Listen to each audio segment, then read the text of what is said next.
You want to focus, but the world pulls you in many directions. Noise outside, noise inside. You are not failing, but you are distracted. Focus is not a gift given to a few people. It is a skill we can build. Today, we are going to learn how to train our focus step by step, not with force, but with clarity, habits, and awareness. So, let's listen carefully.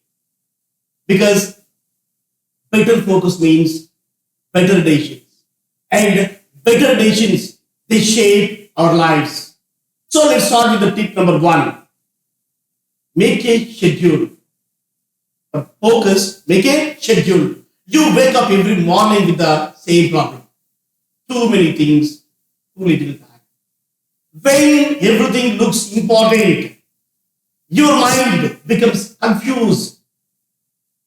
Our confusion, it kills concentration.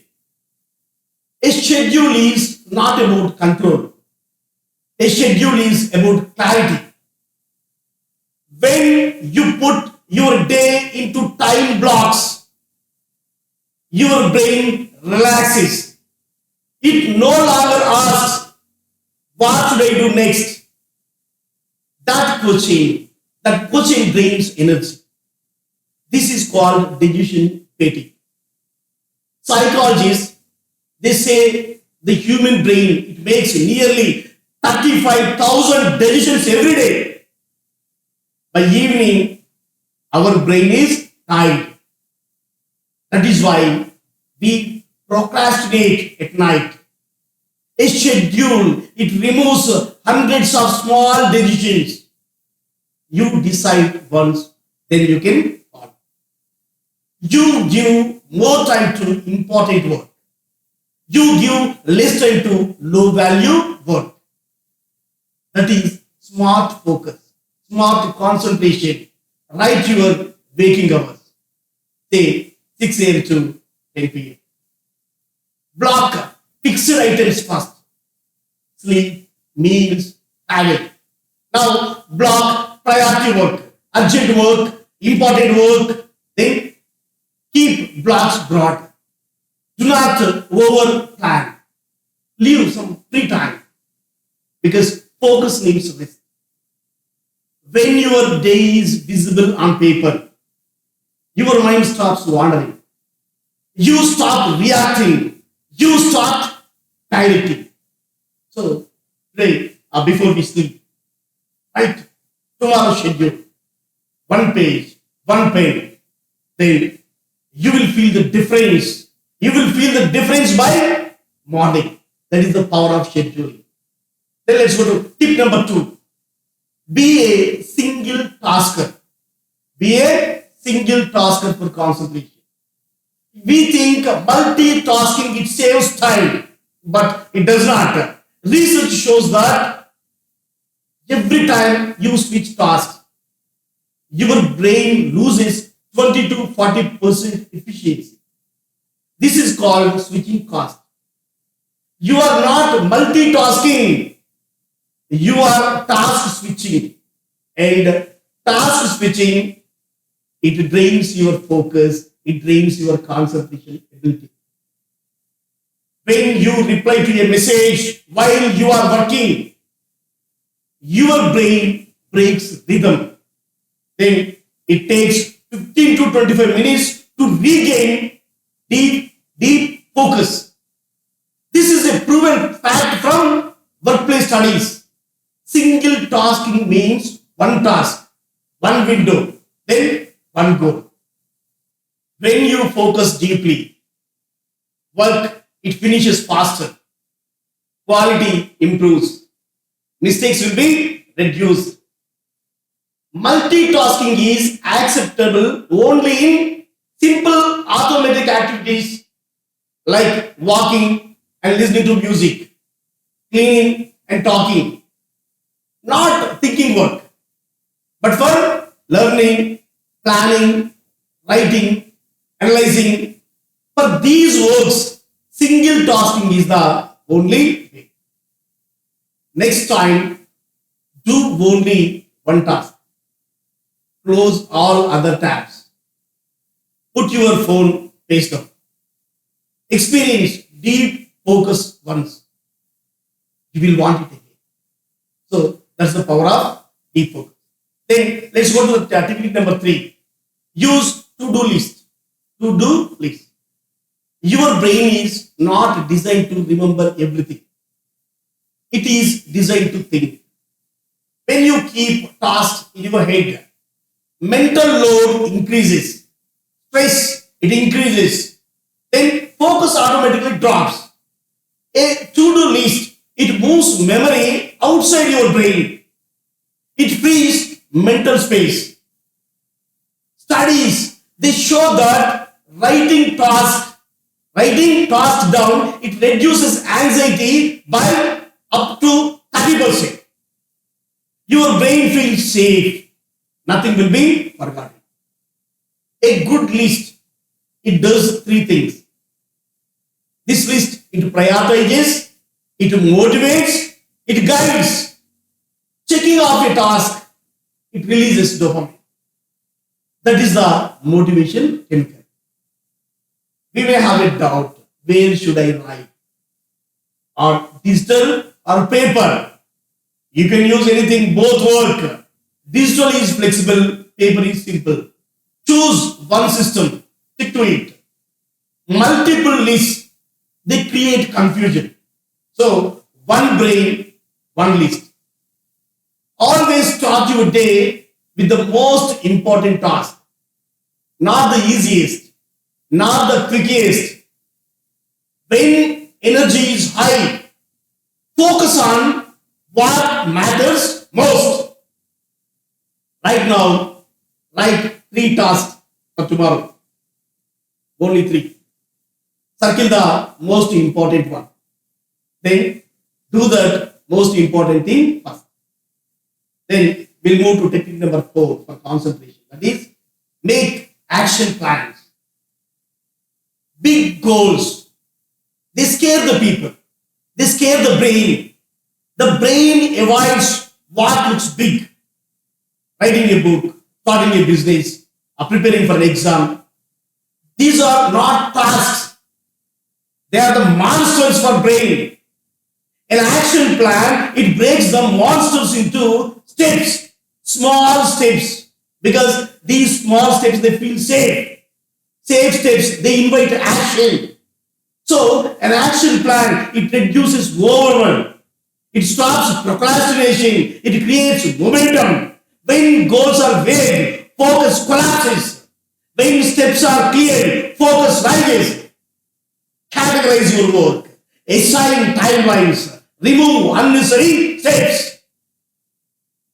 Research on productivity, it shows that people who plan tasks, they are double X more likely to complete them.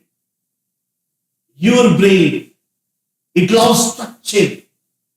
So let's see simple action plan method. Write the main goal. List all steps. List all steps without thinking too much. Group related steps. Assign realistic times. Remove what is not essential. Focus improves when your path is visible. Take one big goal today. Break it into 5 steps. Do just step 1. Progress. It begins with clarity. You lose focus not because you are weak. You lose focus because your system is weak. So, first of all, fix the system. Then focus will follow. Schedule your day. Do one thing at a time. Write tasks down. Break goals into steps. Focus is not talent. Focus is training. And training starts today. Then we move to technique number 5 for concentration. Find a quiet place. You try to focus, but sound keeps attacking you. A phone rings, someone talks, a child moves, a notification beeps. Your brain reacts to sound automatically. You do not choose it, but it happens. Studies in cognitive science, they show this clearly. Noise can reduce focus by up to 66%. Even small background talk, it hurts concentration. Every interruption, it forces your brain to restart. Restarting, it costs time. Restarting, it costs energy. That is why quiet matters. A quiet environment, it does not mean silence forever. It means controlled sound. You can use tools, noise cancelling or noise cancelling headphones, a closed door signal soft ambient sounds like rain or white noise. These sounds, they do not demand attention. They mask the chaos. In offices, people who use visual signals like headphones or signs, they get interrupted 40% less. So, quiet, it is not luxury. Quiet, it is fuel for concentration. Choose one signal. Headphones, closed doors, silent corner. Protect your focus space like it matters. Because it really matters. So let's move to technique number 6 for concentration. Use the power of no. Saying no. Yes, every yes you say, it costs attention. Every unnecessary yes, it steals focus from what matters. You get distracted by people, messages, thoughts, information. Saying no is not rude. Saying no, it is responsible. Your brain has limited energy. Research shows focused attention lasts 90 to 120 minutes at best. If you waste it and it is gone forever, you must say no to low priority requests, random thoughts, and interesting but useless information. Learn to say no. Ask one question always. Can I act on this now? If the answer is no, it is a distraction. News without action, messages without urgency, ideas without timing. These, they can drain focus silently. Saying no, it protects your priorities. Next time something interrupts you, pause. Is this important now? If not, say no. Say no politely or silently. Your goal deserves protection. Then technique number 7 for concentration. 7 is keep a tidy workspace. Your eyes see clutter, then your brain feels clutter. This is not opinion. This is psychology. Research shows that clutter competes for attention. It reduces performance. It increases stress. Mess, it pulls your mind in many directions. But order, it brings calm. This applies to your desk, your room, your computer, your phone. Digital clutter it is also a noise. Digital clutter, it's like too many files, too many tabs, too many applications. Clean space, it equals clear thinking. You do not need perfection, but you need order. Daily habit, 5 minutes of cleaning. Weekly habit, 1 deeper reset. These are the small routines. They prevent big chaos. At the end of the day, clear your desk. Delete one useless file from your computer. Close unused tabs. Let your space support your focus. Then we move to technique number 8 for concentration. limit internet and technical distraction. Your phone is designed to steal attention. That is not an accident. Social media apps are built using this psychology. Notifications trigger dopamine. Dopamine pulls you back again and again. The average person checks their phone 96 times a day. That is once every 10 minutes. Each check, it breaks your focus. Emails, they are another trap. Checking email repeatedly, it increases stress hormones. The solution is not quitting technology. But what is the solution? The solution is to control. Control looks like this. Notifications are turned off. Fixed times for checking your mobile phone. No phone during deep work. Scheduled usage, it restores focus. Digital fasting, it helps. Even 1 hour without screens, it reduces mental fatigue. Turn off. Turn off non-essential notifications today. Choose fixed times for social media.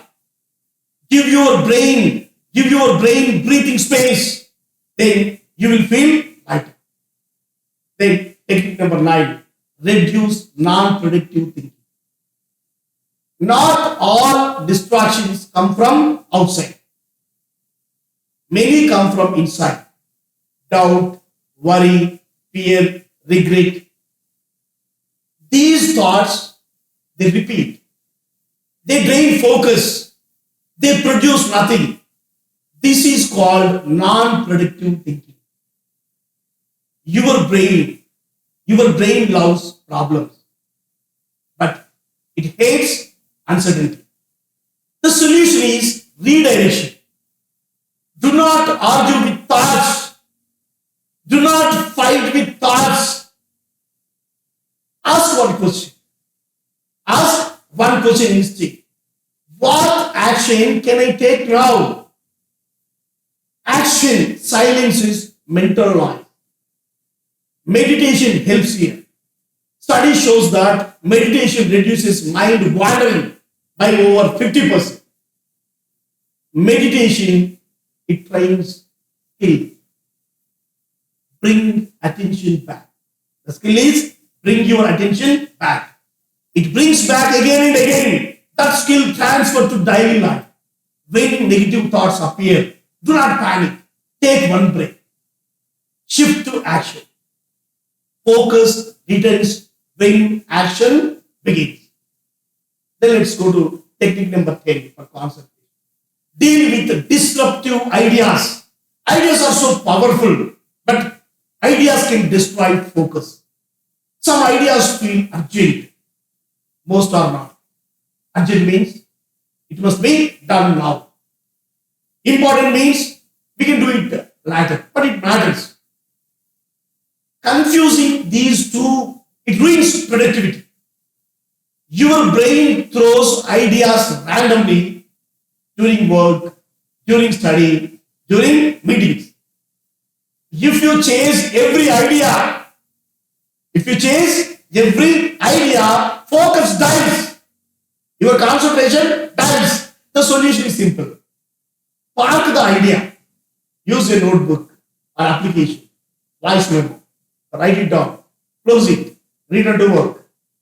Parking ideas, it frees your mind. Nothing is lost. Nothing is lost. Nothing distracts. Later, you decide your idea. Create an idea parking place. One place, one habit. Focus now.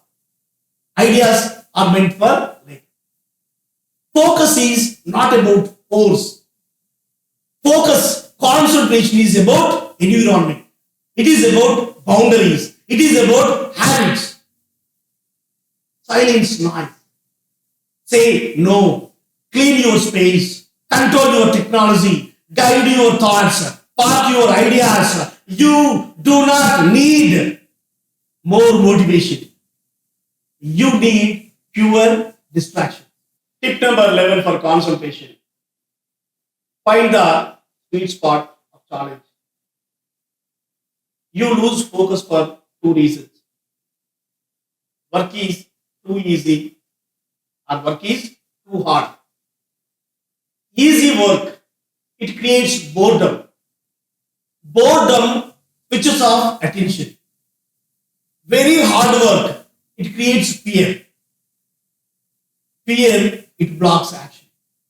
Between boredom and fear, there is a sweet spot. This is where focus becomes sharp. Research calls this principle optimal challenge. In this state, attention improves naturally. Studies show that people focus best when tasks are just slightly above their comfort level.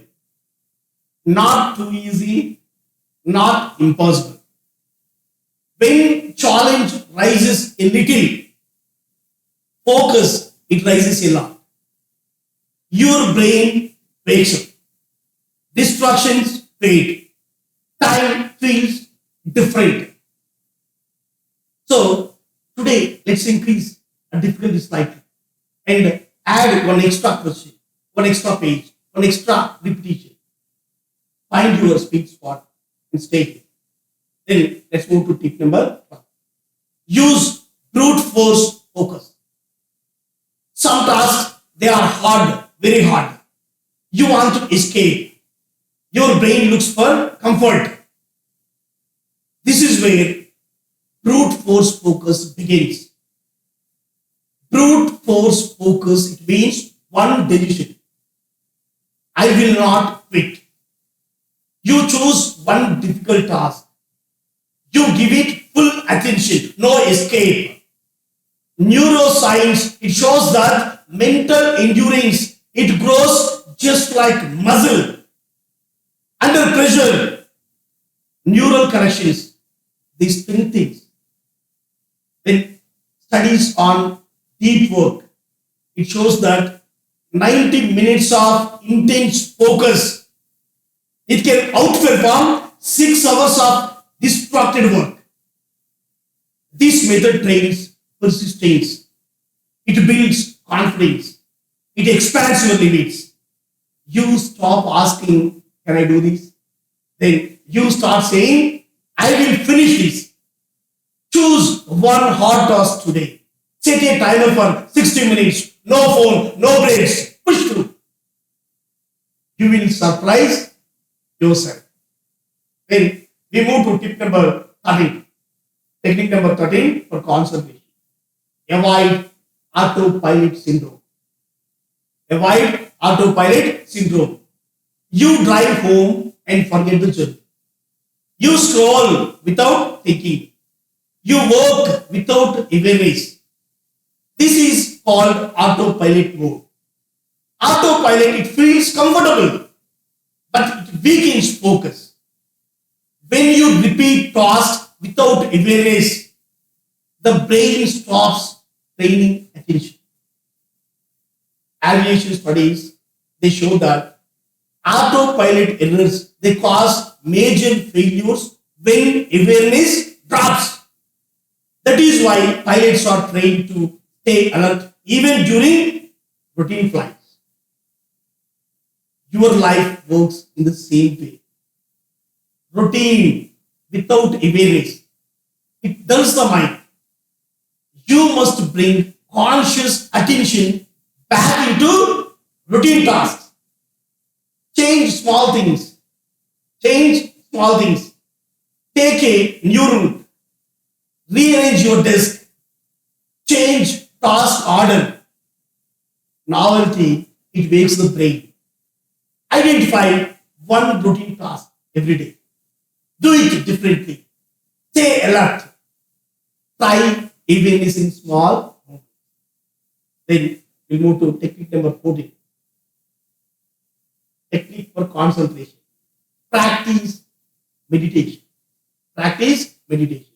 Your mind wanders naturally. That is normal. Meditation does not stop thoughts. Meditation trains to return to breath, return to now. Research showed that meditation reduces mind wandering and it improves attention control. Breath focus. Breath focus meditation. It is simple. Sit comfortably. Breathe slowly. Focus on breath. When distracted, return. This trains redirection. Start small, 5 minutes. It increase slowly, 5 more minutes each week. This consistency, it matters more than duration. Practice. Sit quietly for 5 minutes. Follow your breath. When your mind wanders, return. That return is focus. Then, technique number 15 for concentration. Practice mindfulness. Mindfulness, it means being here. Not yesterday, not tomorrow. Being here. Being now. You lose focus when your mind travels too much. Mindfulness, it brings it back. You can practice it anyway. You can practice it anyway. Walking, eating, listening. Mindful walking means feeling each step. Mindful eating means tasting fully. Mindful listening means hearing without interrupting. Studies, they show that mindfulness, it improves attention span. It improves attention span and it reduces stress. When you stay present, focus deepens naturally. Next time you meet, do not use your phone. Taste slowly. Be present. Focus starts with awareness. Technique number 16 for concentration. Be an active reader. Reading without purpose, it wastes your time. Eyes move, mind drifts. Active reading, it changes that. Use the SQ3R method. Survey the text, ask the questions, read with purpose, recite the key points, review later. This method, it was developed in the US in 1940s to improve students' focus. It works. It works because it gives direction. Gradually increase reading difficulty. Challenge. It builds focus. Simple books warm up.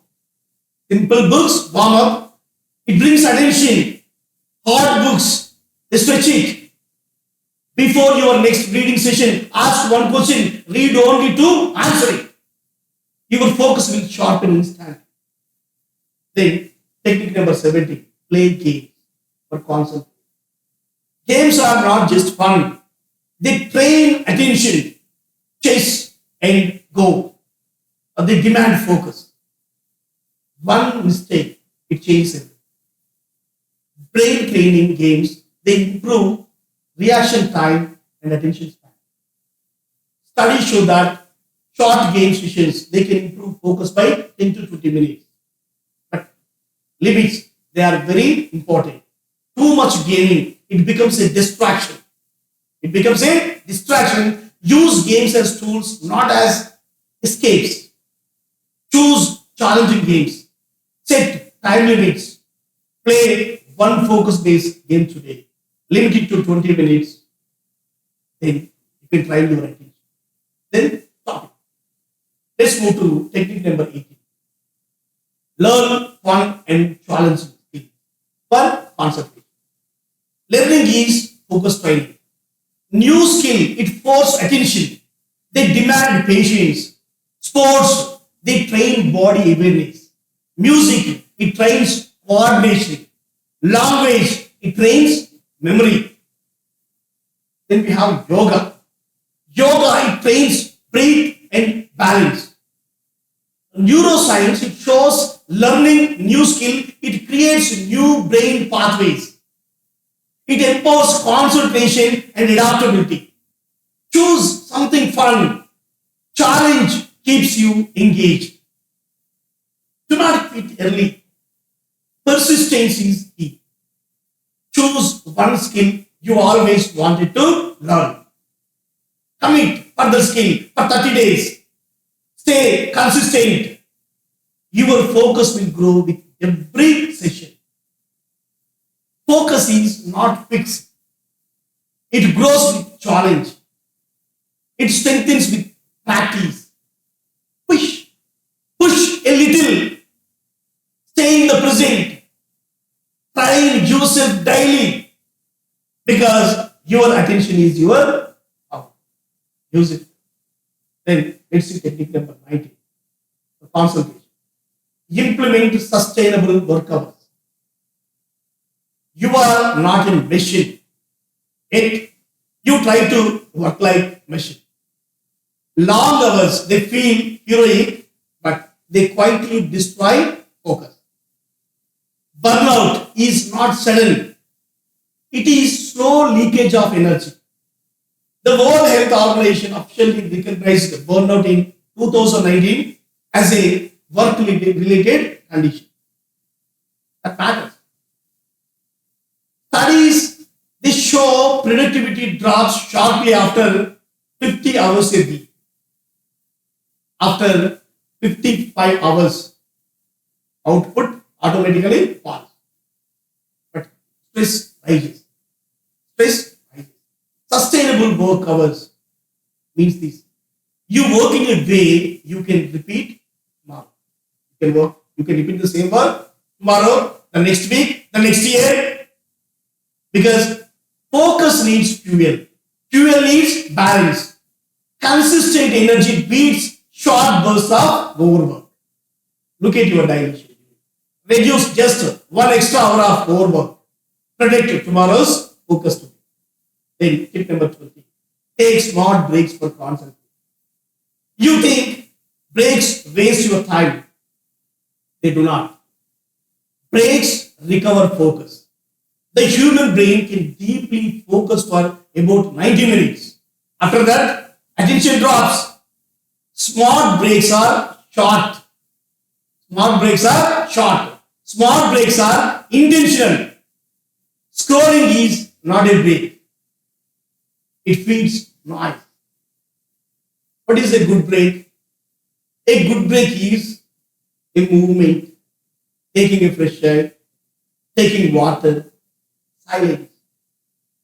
Because studies show that short breaks, they improve accuracy and attention. Timing matters. Quality matters. 5 minutes of real rest. It beats 30 minutes of distracted scrolling.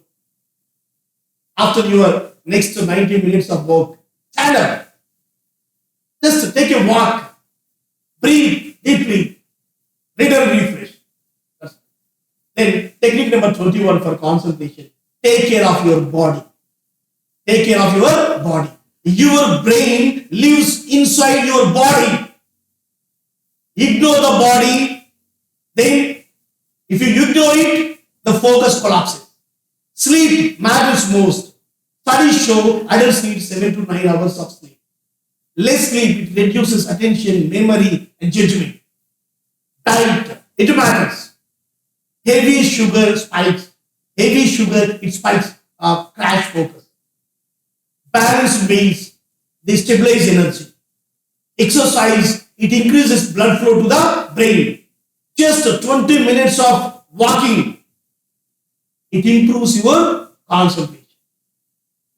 Focus is physical, not just mental.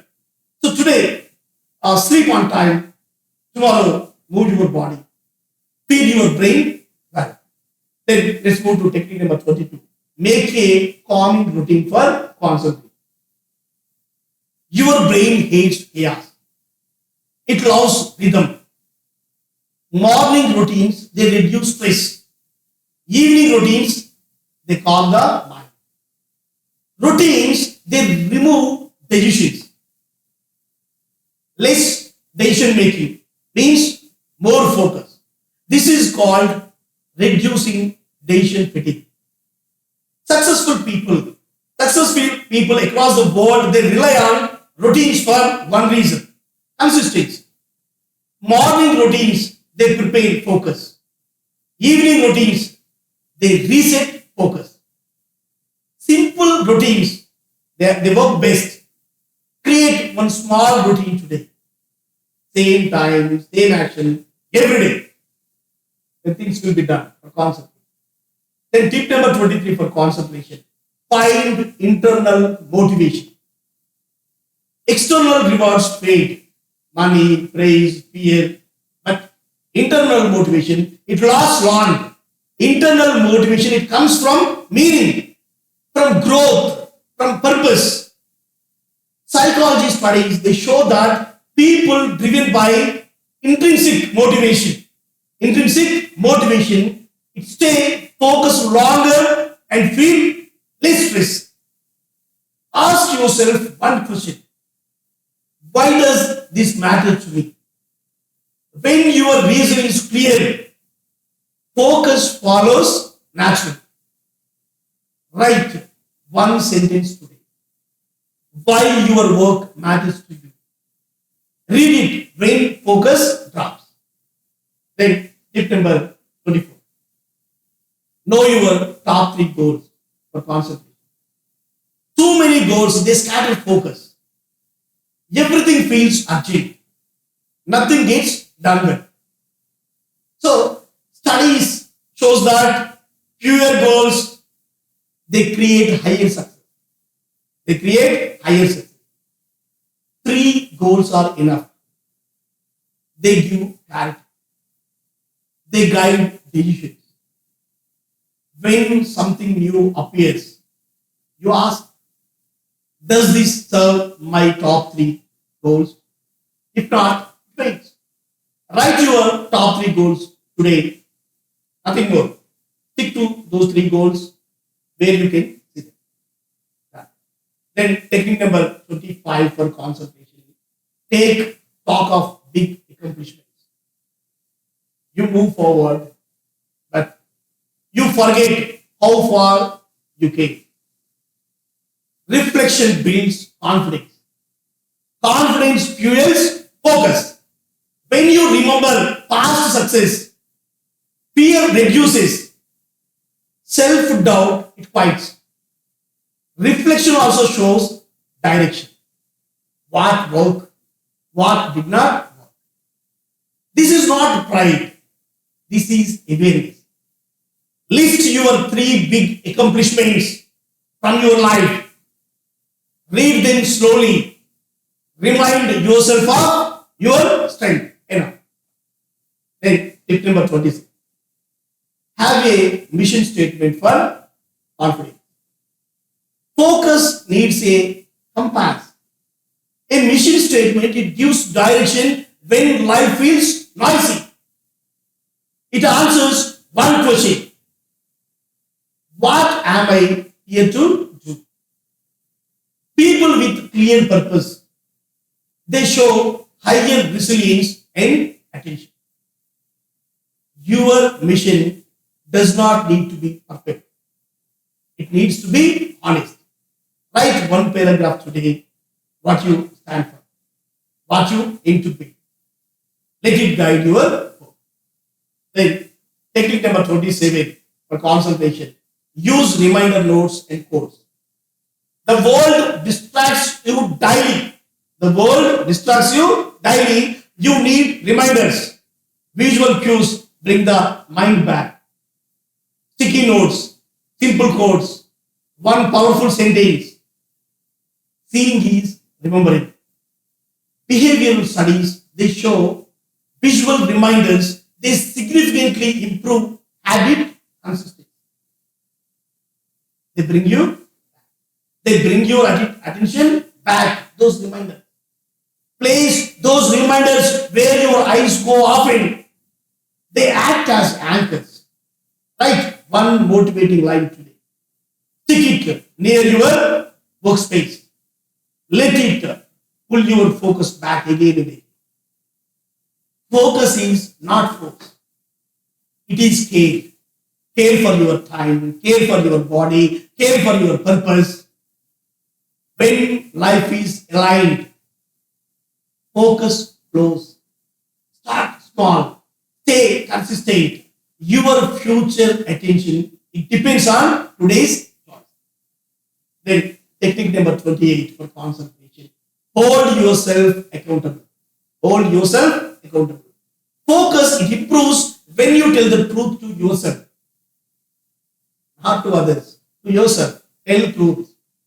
You often know why focus fails. Late sleep, phone usage, delay, excuses. Accountability, it means owning your actions. Studies show that people who track their behavior, they are more than is they are likely to improve their life. Awareness changes behavior. Self-monitoring, it is simple. What did you plan? What did you actually do? No blaming, no judging. Only honesty. When you hide from facts, focus weakens. When you face facts, focus strengthens. Accountability builds discipline. Discipline, it protects focus. At the end of the day, ask yourself one question. Did I do what I planned? Write the answer honestly. Then growth starts there. Then tip number 29. Use a reward system for concentration. Your brain, it loves rewards. Your brain loves rewards. This is biology. When you complete a task, dopamine releases. Dopamine, it motivates repetition.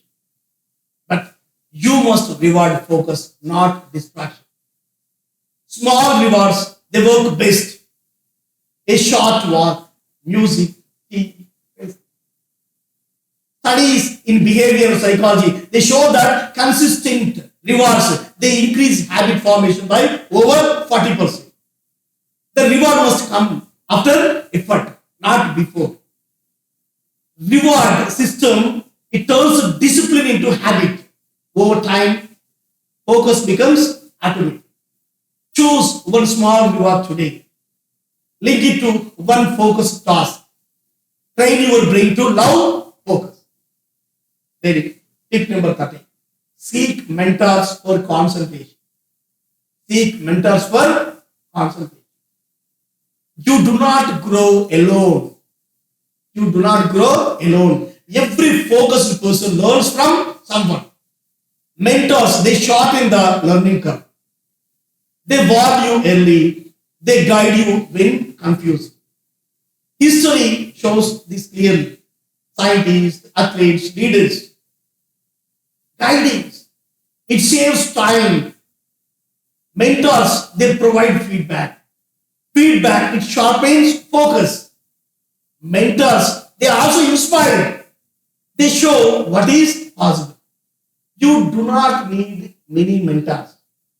One mentor is enough. They can be a teacher, they can be a senior, they can be a coach, they can be a role model.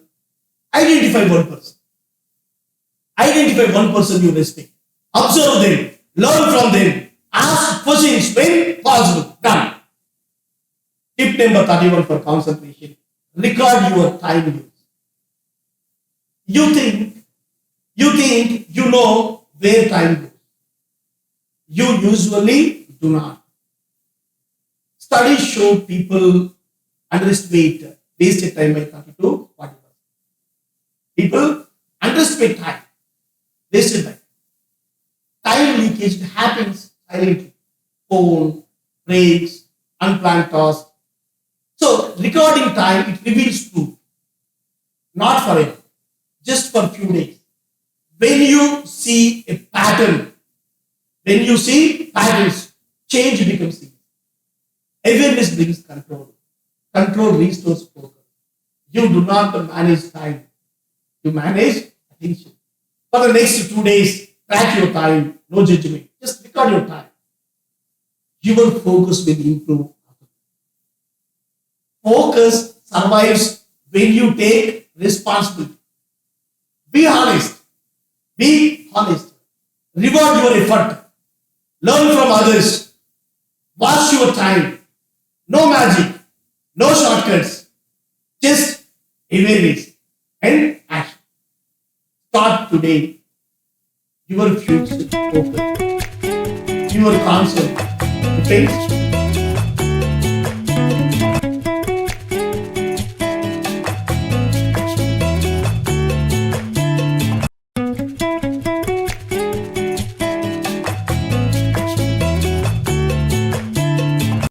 Today let us discuss the personality code. Personality code, it is the invisible force that shapes our destiny. Many times we think our life is controlled by luck. Sometimes we think it is controlled by society. Sometimes we think it is controlled by education or it is controlled by money. But there is something more powerful than all these things. That invisible force. That invisible force is our personality. Personality is the silent architect of our life. It decides how we think.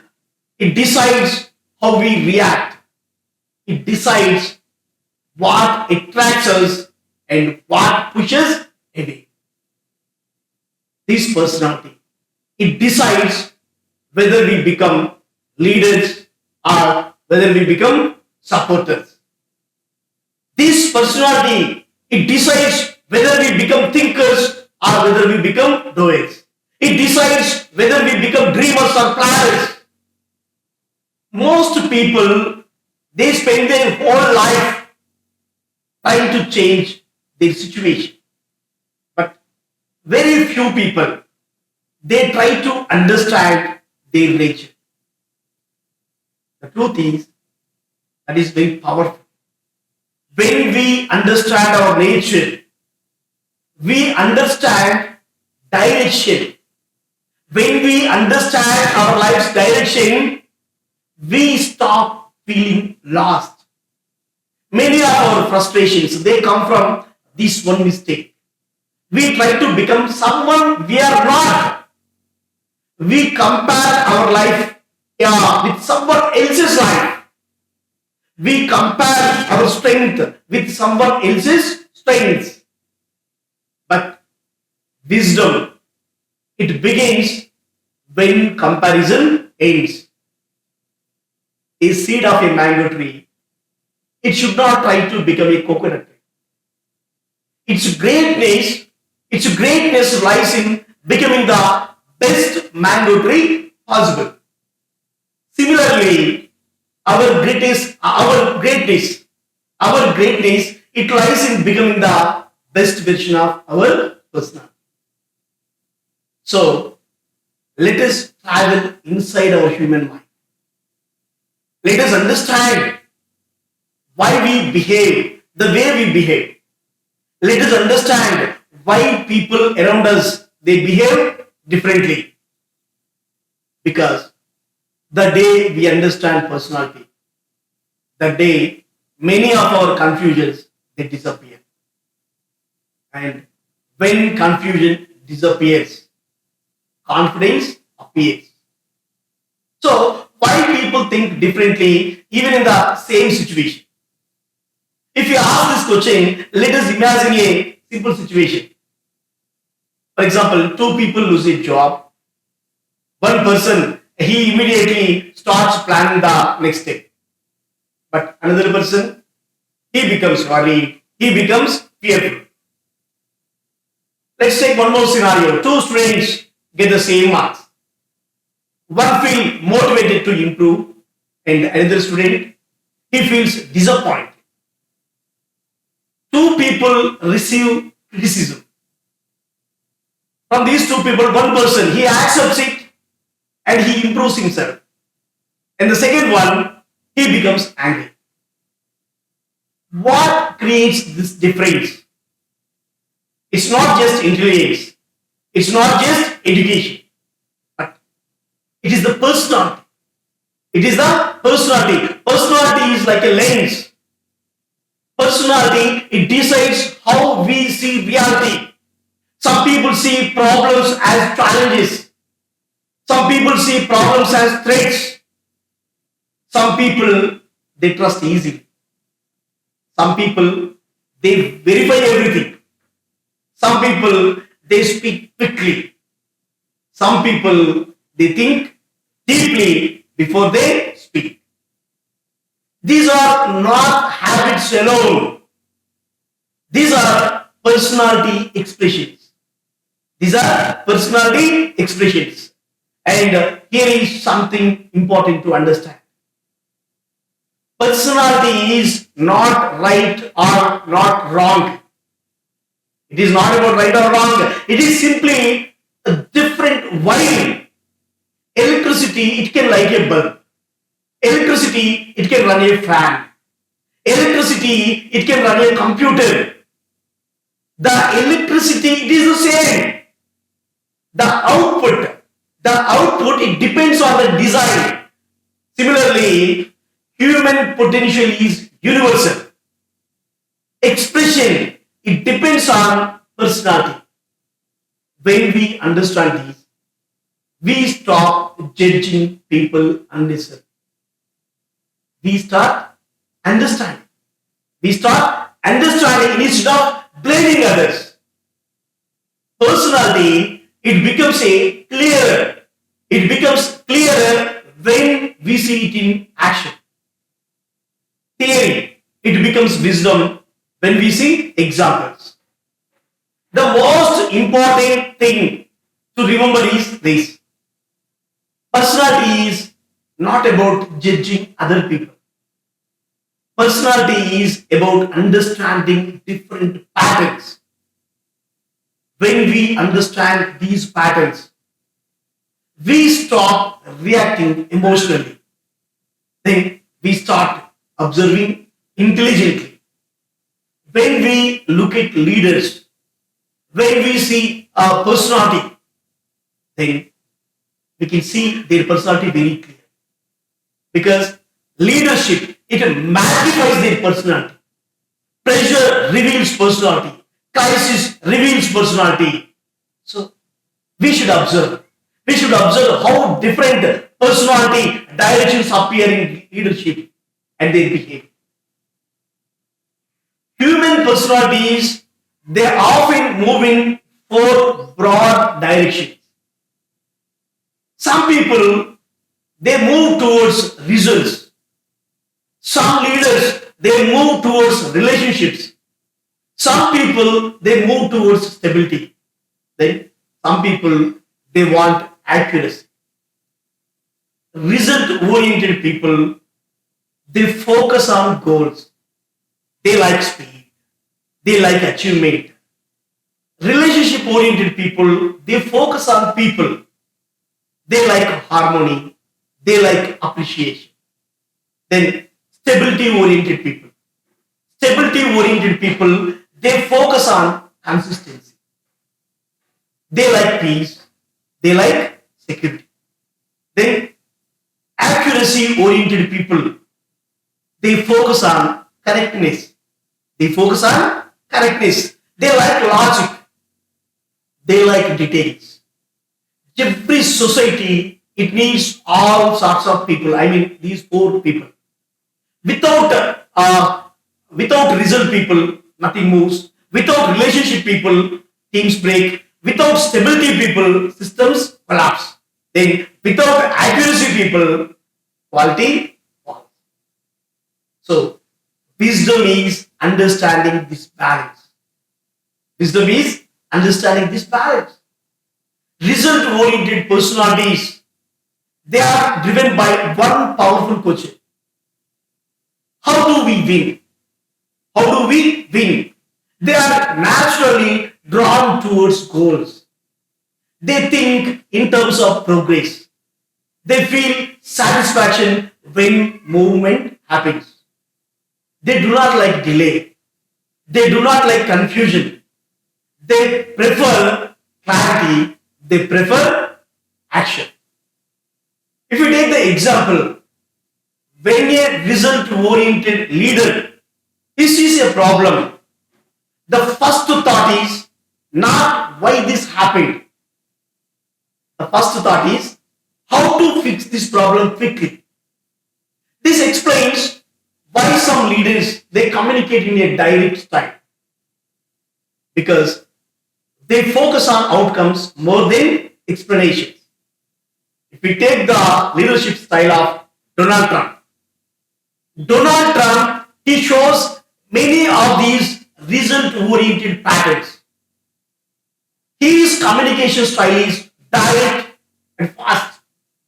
His focus is on often winning, scale, and visible achievement. This style it matches the personality principles. Result-oriented personalities they gain energy from competition and achievement. When such personalities they face resistance, they often increase pressure instead of slowing down. This is not always aggression. This is often their natural response pattern because that is their leadership style. It also explains why result personalities sometimes they appear impatient. Their mind naturally moves towards the finish line by default. Then one clear example of a result-oriented personality is communication that focuses on winning. Then communication that focuses on achievement. Donald Trump often uses simple and strong phrases like make America great again. And he frequently uses the phrase like winning, tremendous, historic in his speeches. These phrases, they do wonders for him. And Donald Trump also often highlights large investment figures, large infrastructure plans, military rebuilding, and major international deals to show his strength.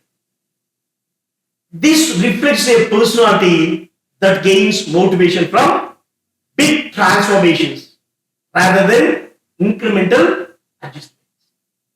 So, in business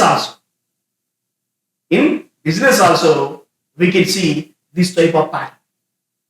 When we observe some entrepreneurs, these entrepreneurs they focus on rapid growth. Some they focus on market dominance, and some focus on disruption.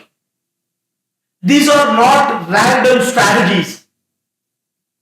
These often reflect personality direction. Result-oriented personalities they are like engines. They create movement. But engines alone cannot build a complete vehicle. They need balance. So now let us understand stability-oriented personality. Stability-oriented people, they ask different questions. How do we protect what we have built? They think in terms of security. They think in terms of sustainability.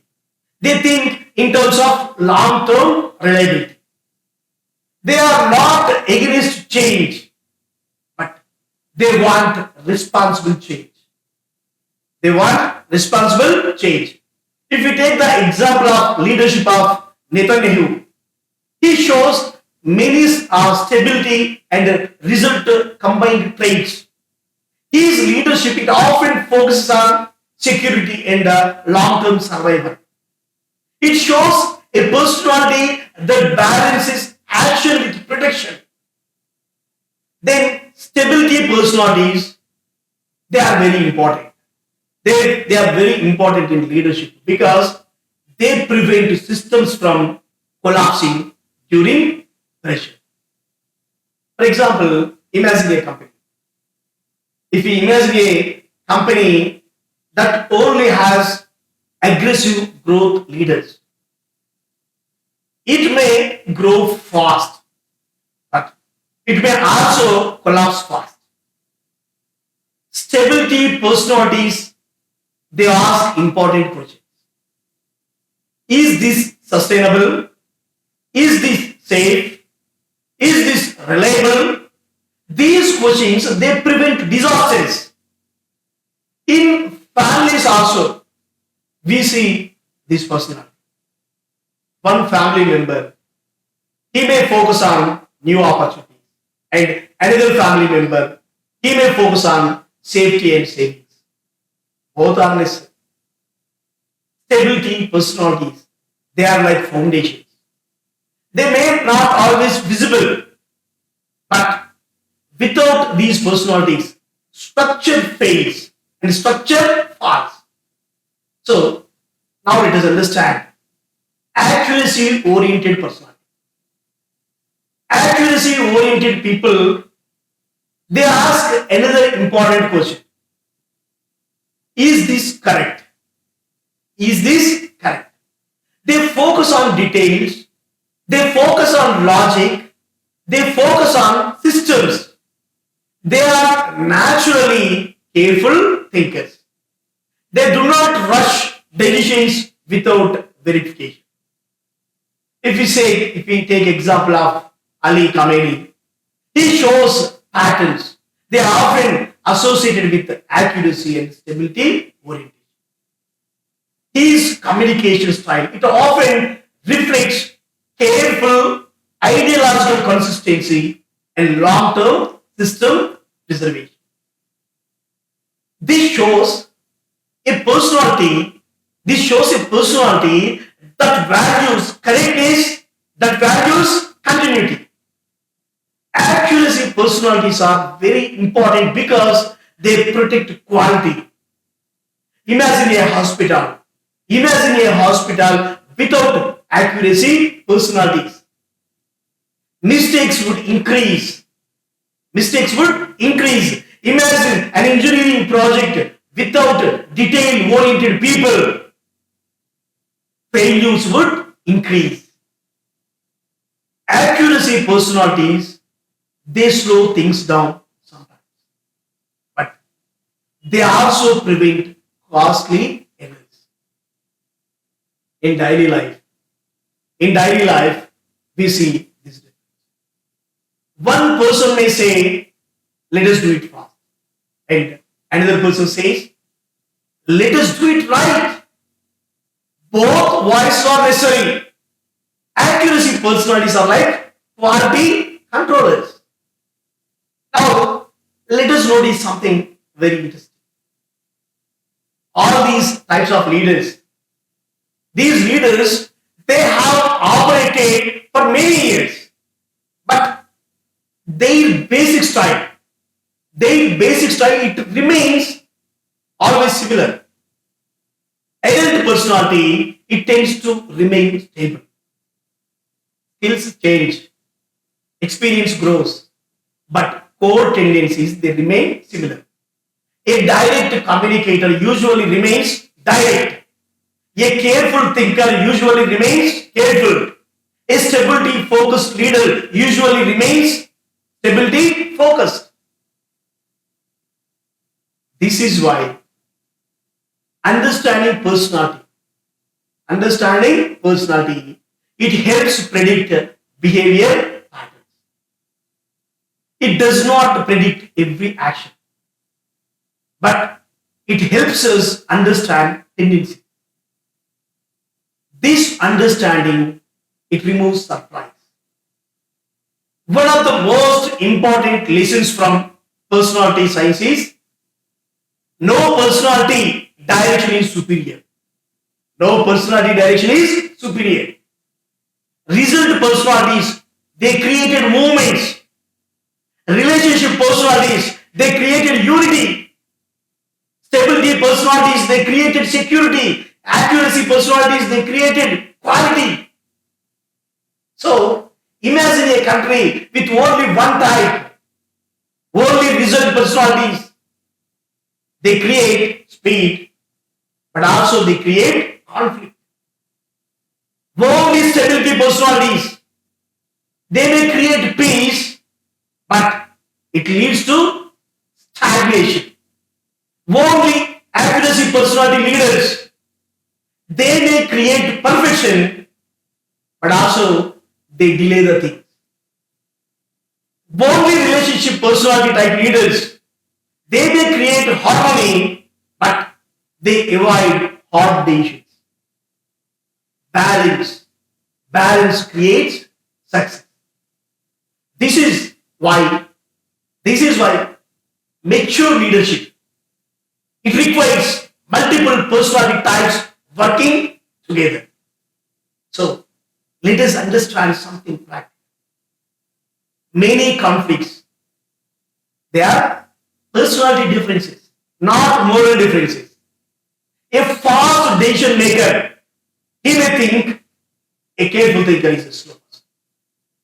A careful thinker, he thinks a fast decision maker is reckless. A relationship oriented person, he thinks a result oriented person is so harsh. Then a result oriented person, he thinks a relationship oriented person is emotional. The answers both may be correct. Both may be correct from their own perspective. The problem is not personality. The problem is lack of understanding. When we understand personality, we translate behavior correctly. Instead of saying he is rude, we say he is direct. Instead of saying she is weak, we say she is empathetic. Understanding changes reaction into respect. Self-awareness. Self-awareness creates success. Self-awareness creates success. Leaders who understand their personality, they operate with clarity. They do not try to become everyone. They strengthen their natural direction. They strengthen their natural direction because result-oriented leader focuses on execution strength. A stability-oriented leader, he focuses on continuity strength. An accuracy-oriented leader, he focuses on quality strength. When people know their direction, they stop wasting. They stop wasting. They stop wasting energy pretending. This is why authenticity, it creates trust. People may disagree with a leader, but they trust consistency. Consistency often comes from personality alignment. When people, if they live against their personality, if people live against their personality, stress, it increases. Let us imagine a naturally peaceful person forced into constant confrontation. Mental exhaustion, it increases. Let us imagine a naturally fast decision maker. He forced into endless bureaucracy. Frustration, it increases. Let us imagine a naturally social person forced into isolation. Energy decreases. This is why alignment is important. Alignment, it does not mean comfort. Alignment means meaningful struggle. Let's see the difference between stress and strain. Stress and strain. A teacher who loves teaching, he may works very hard, but that effort feels meaningful. A leader who loves building systems, he may work very hard, but that effort feels purposeful. This is the difference between stress and strain. Stress, it drains. Strain, it strengthens. Alignment converts stress into strain. The real purpose of personality, The real purpose of personality knowledge is not labeling people. It is awareness. Awareness removes unnecessary judgment. Awareness, it improves communication. Awareness, it improves teamwork. Awareness, it improves leadership. Awareness, it improves self-acceptance. The greatest benefit, the greatest benefit is internal peace. Because when we understand ourselves, we stop asking, why am I like this? We start asking, how can I use this strength?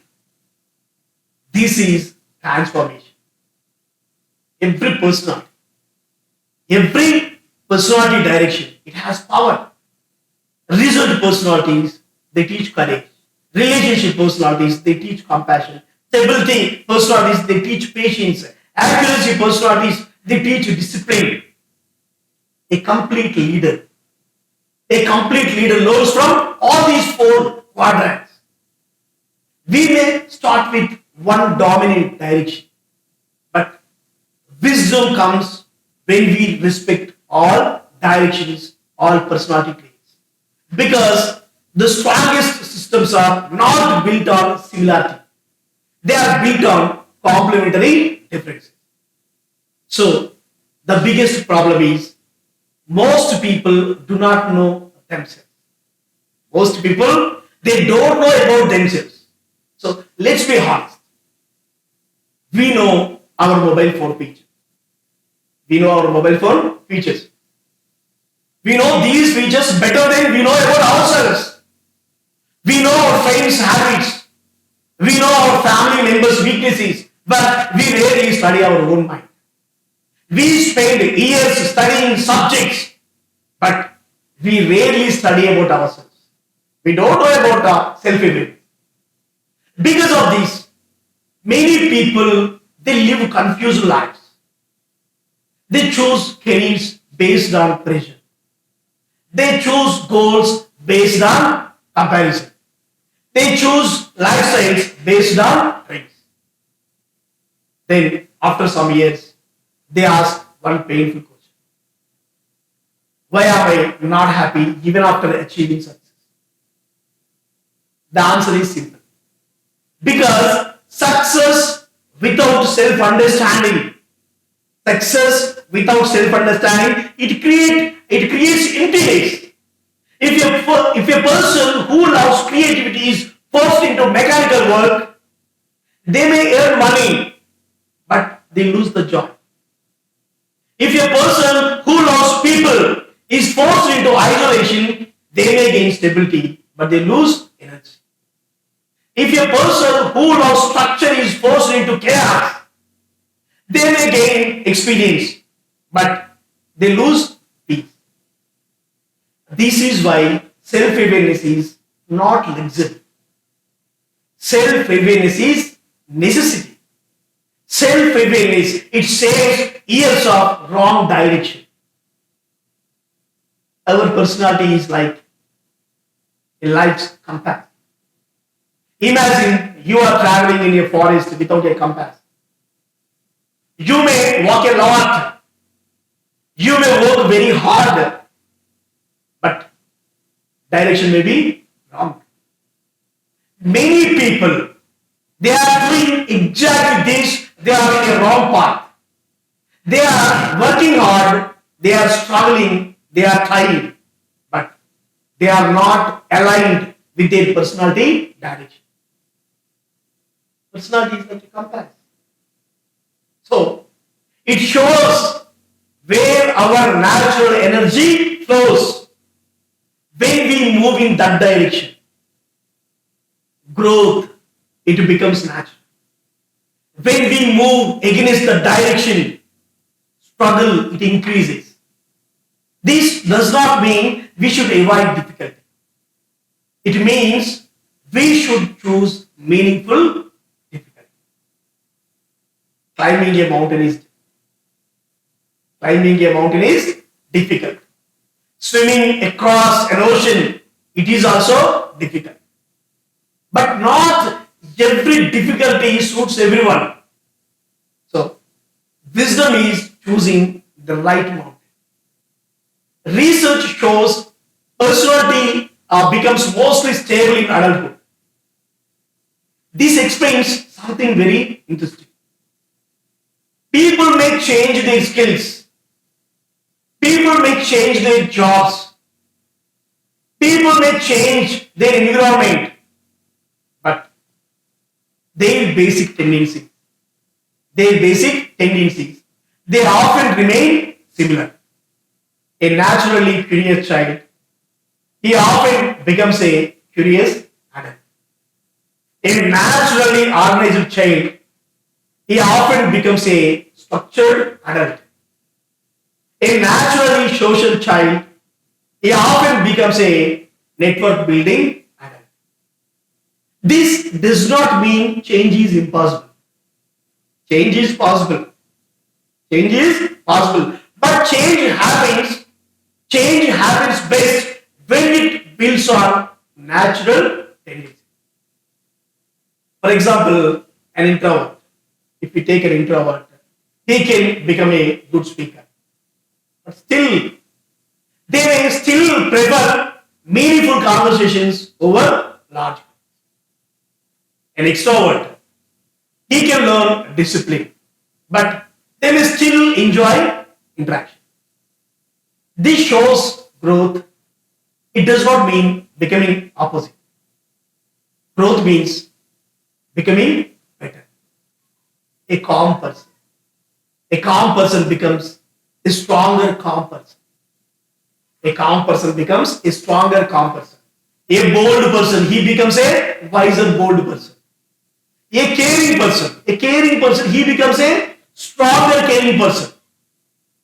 Because this is authentic growth. This is authentic growth. So, let us now talk about one of the most powerful qualities in life. Already we mentioned self-awareness. It means knowing what energizes us, and what drains us. It means knowing where we shine and knowing where we struggle. It means knowing our emotional patterns. Many people, they think confidence comes from success. But real confidence, it comes from self-understanding. Because when we know ourselves, we stop doubting unnecessarily. We stop trying to impress everyone. We stop chasing approval. We start building mastery. Self-aware people, they make better decisions because they know where they fit. They do not run behind everything. They choose carefully. Self-awareness, it also reduces ego. Because when we know our weaknesses, humility grows naturally. And when humility grows, learning becomes easier. One of the greatest benefits of personality knowledge is we stop labeling people negatively. Instead of saying someone is stubborn, we understand they are determined. Instead of saying someone is slow, we understand they are careful.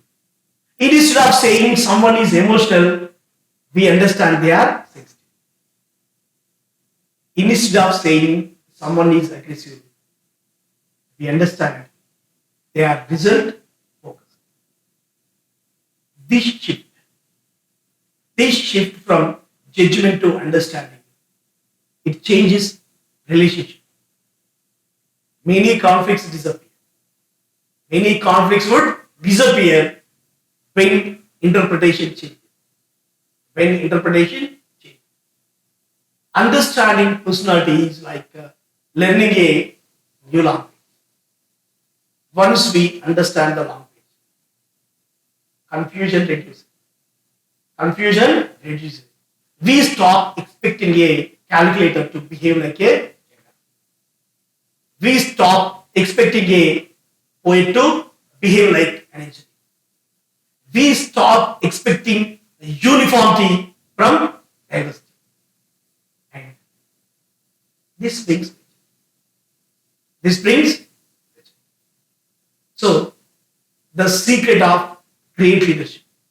If we see the secret of great leadership, it is understanding people. It is understanding people. Because great leadership is not about control.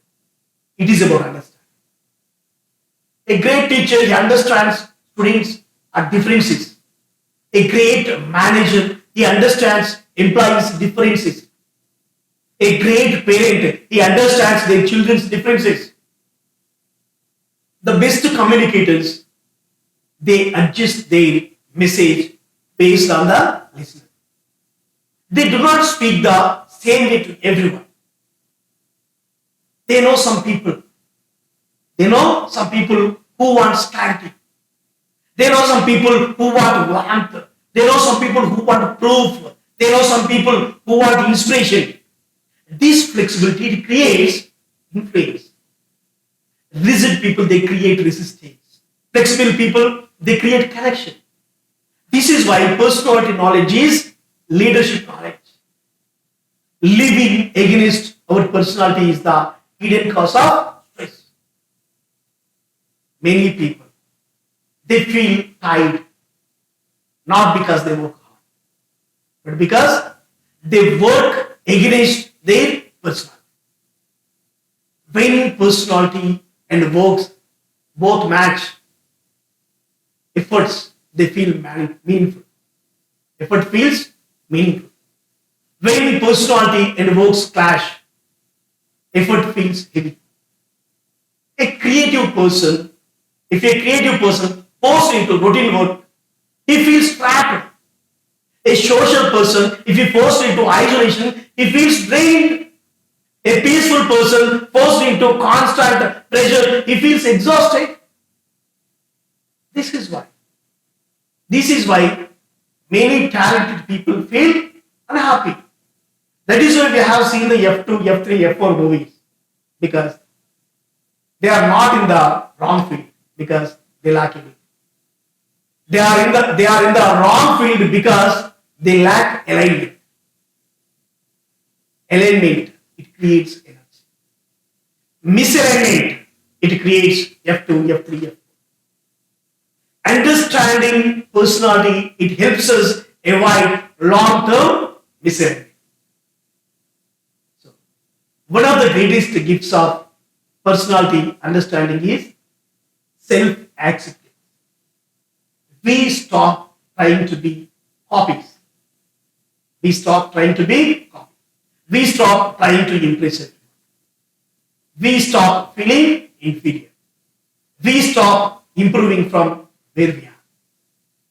Acceptance does not mean we stop growing. Acceptance means we start growing intelligently. A person who accepts they are naturally analytical, he will develop deep thinking skills. A person who accepts they are naturally expressive, he will develop communication skills. A person who accepts they are naturally supportive, he will develop mentoring skills. This is smart growth. This is smart growth. Many people are fighting themselves. They force themselves into uncomfortable roles. They suppress natural strengths. They initiate to imitate others blindly. This creates internal conflict. Life becomes peaceful when we stop fighting ourselves. Growth becomes faster when we cooperate with our nature. Because a river flows smoothly when it follows its path. So when we block it, pressure builds. Similarly, when we block our natural strengths, frustration builds. So the goal of life is not imitation. The goal of life is realization. Realizing who we are. Realizing what we are built for. Realizing how we can contribute. Success is not just achievement. Success is alignment between who we are and what we do. If achievement is high but alignment is low, satisfaction will be low. If alignment is high, even moderate achievement can feel meaningful. Real success is waking up with purpose. Real success is using our strengths daily. Real success is understanding others and being understood. Real success is peace with progress. And this success, it begins with one powerful step. That is self-understanding. Because the person who understands himself, he cannot be easily defeated by. They know their direction. They know their value. They know their. So finally, when a person knows their path, when a person knows their path, even slow progress, it becomes powerful progress.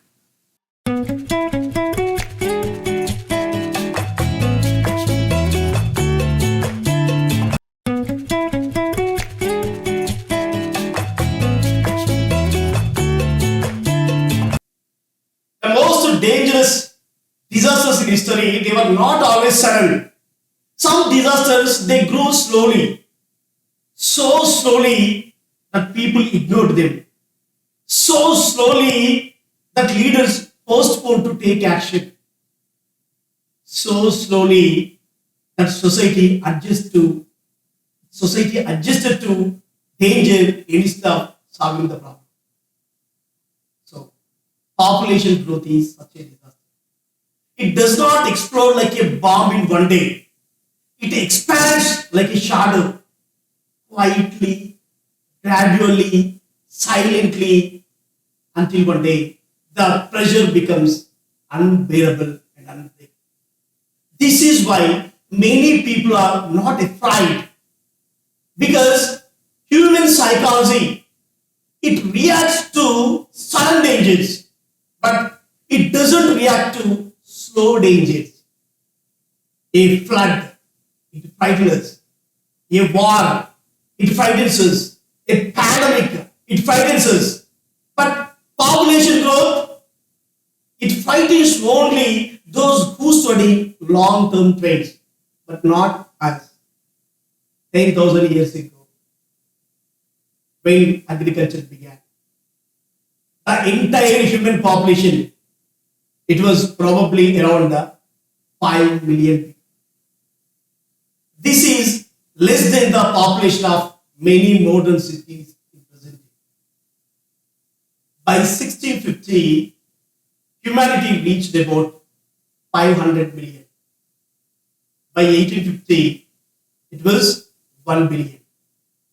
By the late 20th century, humanity, it crossed 5 billion, meaning most of human population growth, it happened in less than 1% of human history.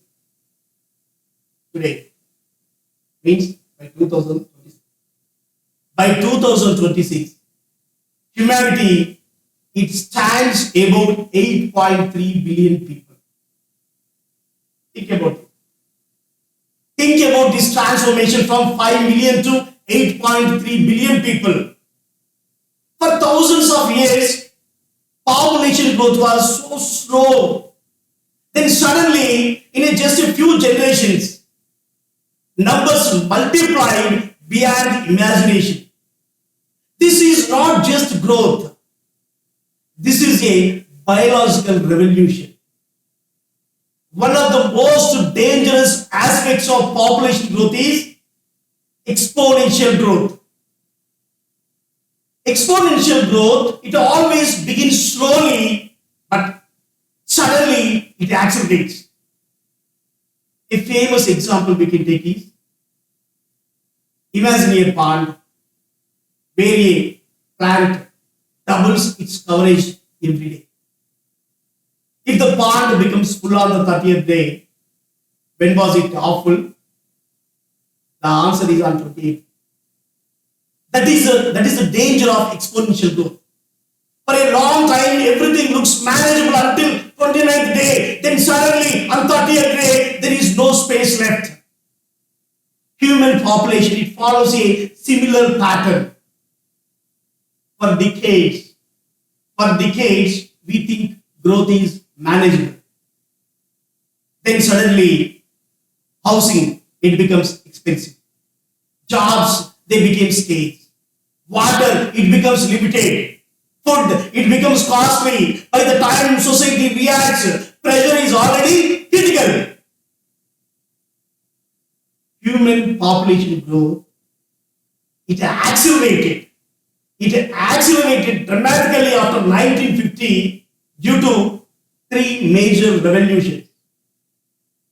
First one is the medical revolution. The medical revolution reduced death rates through vaccines and antibiotics. Then the agricultural revolution. The agricultural revolution, it increased food production. Food production through fertilizers and improved seeds. And the sanitation. The sanitation revolution, it reduced disease. Annual growth rate, it reached around 2% per year. It means population could double in about 35 to 40. A species doubling itself one generation, it creates massive pressure on everything. Population is often presented as the biggest problems of poor countries or third world countries or developing countries. But this view, it needs deeper thinking. When we look closely at developing countries or poor communities, we see a different reality. Poverty does not come because people have many children. Instead, people often have many children because they are poor. They see their children as economic support. So, the real question is not population alone. The real question is poverty, inequality, and lack of opportunity. Population, it creates massive pressure on land. It creates massive pressure on water, energy, employment, education, health system. So, population growth, it changes everything. One of the biggest warnings, it is about food pressure. Population growth always shows its first impact on food. Because we have examples, painful examples from history. The Bengal famine. The Bengal famine of 1943, it killed millions. The Ethiopian famine of the 1980s, it shocked the world. The Sahel droughts, it showed how fragile the food systems are. Even today, according to global estimates, even today, hundreds of millions of people, they face food insecurity. The tragedy is food production, it increased after the Green Revolution. Scientists, they helped us to increase food production. Yet, hunger did not disappear. Even after Green Revolution, hunger did not disappear because population growth, it kept the pressure alive. Production increased, but also demand increased faster. This shows an uncomfortable truth. The food crisis is not just about production. It is also about population pressure and consumption patterns. Population growth, it does not operate alone. It multiplies. Population growth, it multiplies every environmental problem. More people. More people means more fuel use. More fuel means more carbon emissions. More emissions means climate change. More climate change means crop failures. More crop failures means hunger. This chain's reaction is already visible in our society. Research shows population growth is connected with global warming, ozone depletion, acid rains, water scarcity, soil degradation, disease. These were warnings. These were warnings decades ago. Today, we see these warnings. They become reality. We can see heat waves in India, flood disasters in South Asia, water crisis in Cape Town, wildfires in USA. We can also observe desertification in Africa. Population does not cause these alone, but population multiplies their impact. Many people believe that technology has the capability. So technology can solve everything. But technology does not remove limits. Technology just postpones the limits. If technology increases food production by 20%, but population increases by 25%. So the crisis still grows. What technology can do is, technology buys some time for us, but wisdom solves all the problems. Another important observation is that population control, it is often resisted, not because solutions do not exist, but because social, cultural, and political systems, they resist change. Religious institutions, sometimes they oppose contraception. Political leaders, sometimes they avoid the issue because it is unpopular. And there are some politicians, those who always claim population growth is always beneficial. While economists, they speak about poverty, unemployment, malnutrition, and education gaps, some politicians, they speak about increasing population for demographic advantage, and for electoral representation, and for vote bank politics, or for future workforce arguments. This ideology creates a strange contradiction. On one side, government struggle to provide jobs to millions of unemployed youth. According to recent estimates, India is facing serious and significant unemployment and underemployment challenges. On another side, some leaders, they are encouraging families to have more children.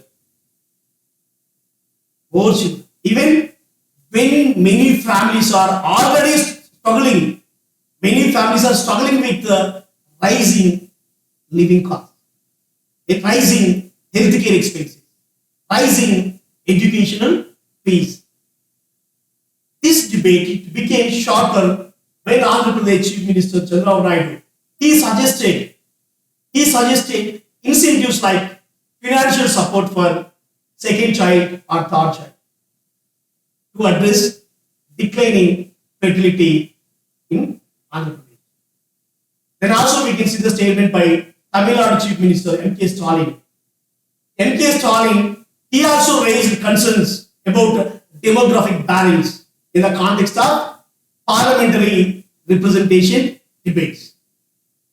Also we can see from other eminent personality, RSS Chief Mohan Bhagwat. He has spoken about larger families as a demographic necessity. Critics see an irony here. Critics will observe an irony here. That is, many of the leaders who promote larger families, they themselves have very small families or not at all. While the burden of such policies would fall mostly on middle class families or poor families who already face resource constraints. So they are the one struggling with all these issues. Then this raises an uncomfortable question. Should leadership focus on increasing population numbers or improving the quality of life of the existing population? This is the question.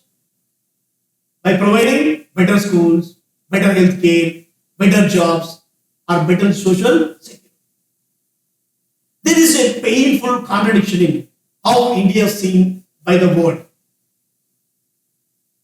How the world sees it, India, and how millions of Indians actually live. On global economic stages, India is presented as a land of 1.4 billion consumers. A huge market for them waiting to buy products, download apps, subscribe to platforms, and fuel corporate profits. Consumers, 1.4 billion consumers. But on the ground, millions are not living as consumers. They are living as survivors. For global corporations, population means demand. But for poor families, population means competition. While CEOs talk about market expansion, a daily wage labor, he thinks only about whether he will get work today or not. While investors talk about rising consumption, a mother in a village wonders how to feed her children tonight. This is the two Indias. This is the two Indias that exist at the same time. So when global companies say India has 1.4 billion consumers, they are not wrong. They are not wrong mathematically, but socially it hides a harsh truth. A large part of this population does not have purchasing power. Many are not consumers. They are daily wage earners. Many people, they live on uncertain incomes. Many families, they survive on 200 rupees to 400 rupees per day. Many migrant workers, they live in single room with 5 to 6 members. Many farmers struggle with debts. Many urban poor, they live in slums. They live in slums without sanitation. For them, survival comes before consumption. Food comes before passion. Medicine comes before mobile phones. Education, fees, it comes before entertainment or before subscriptions. Yet, global relatives, they convert human lives into market statistics. The language of market is very different. The language of market is very different from the language of suffering. You know what market says? India has a youth market. India has a youth market, huge youth market. But reality says millions of youth are preparing for government exams for years because private jobs are insecure. Market says India is a fast growing consumption economy, but reality says millions of people are depend on free ration. Millions of people they depend on free ration schemes for their survival.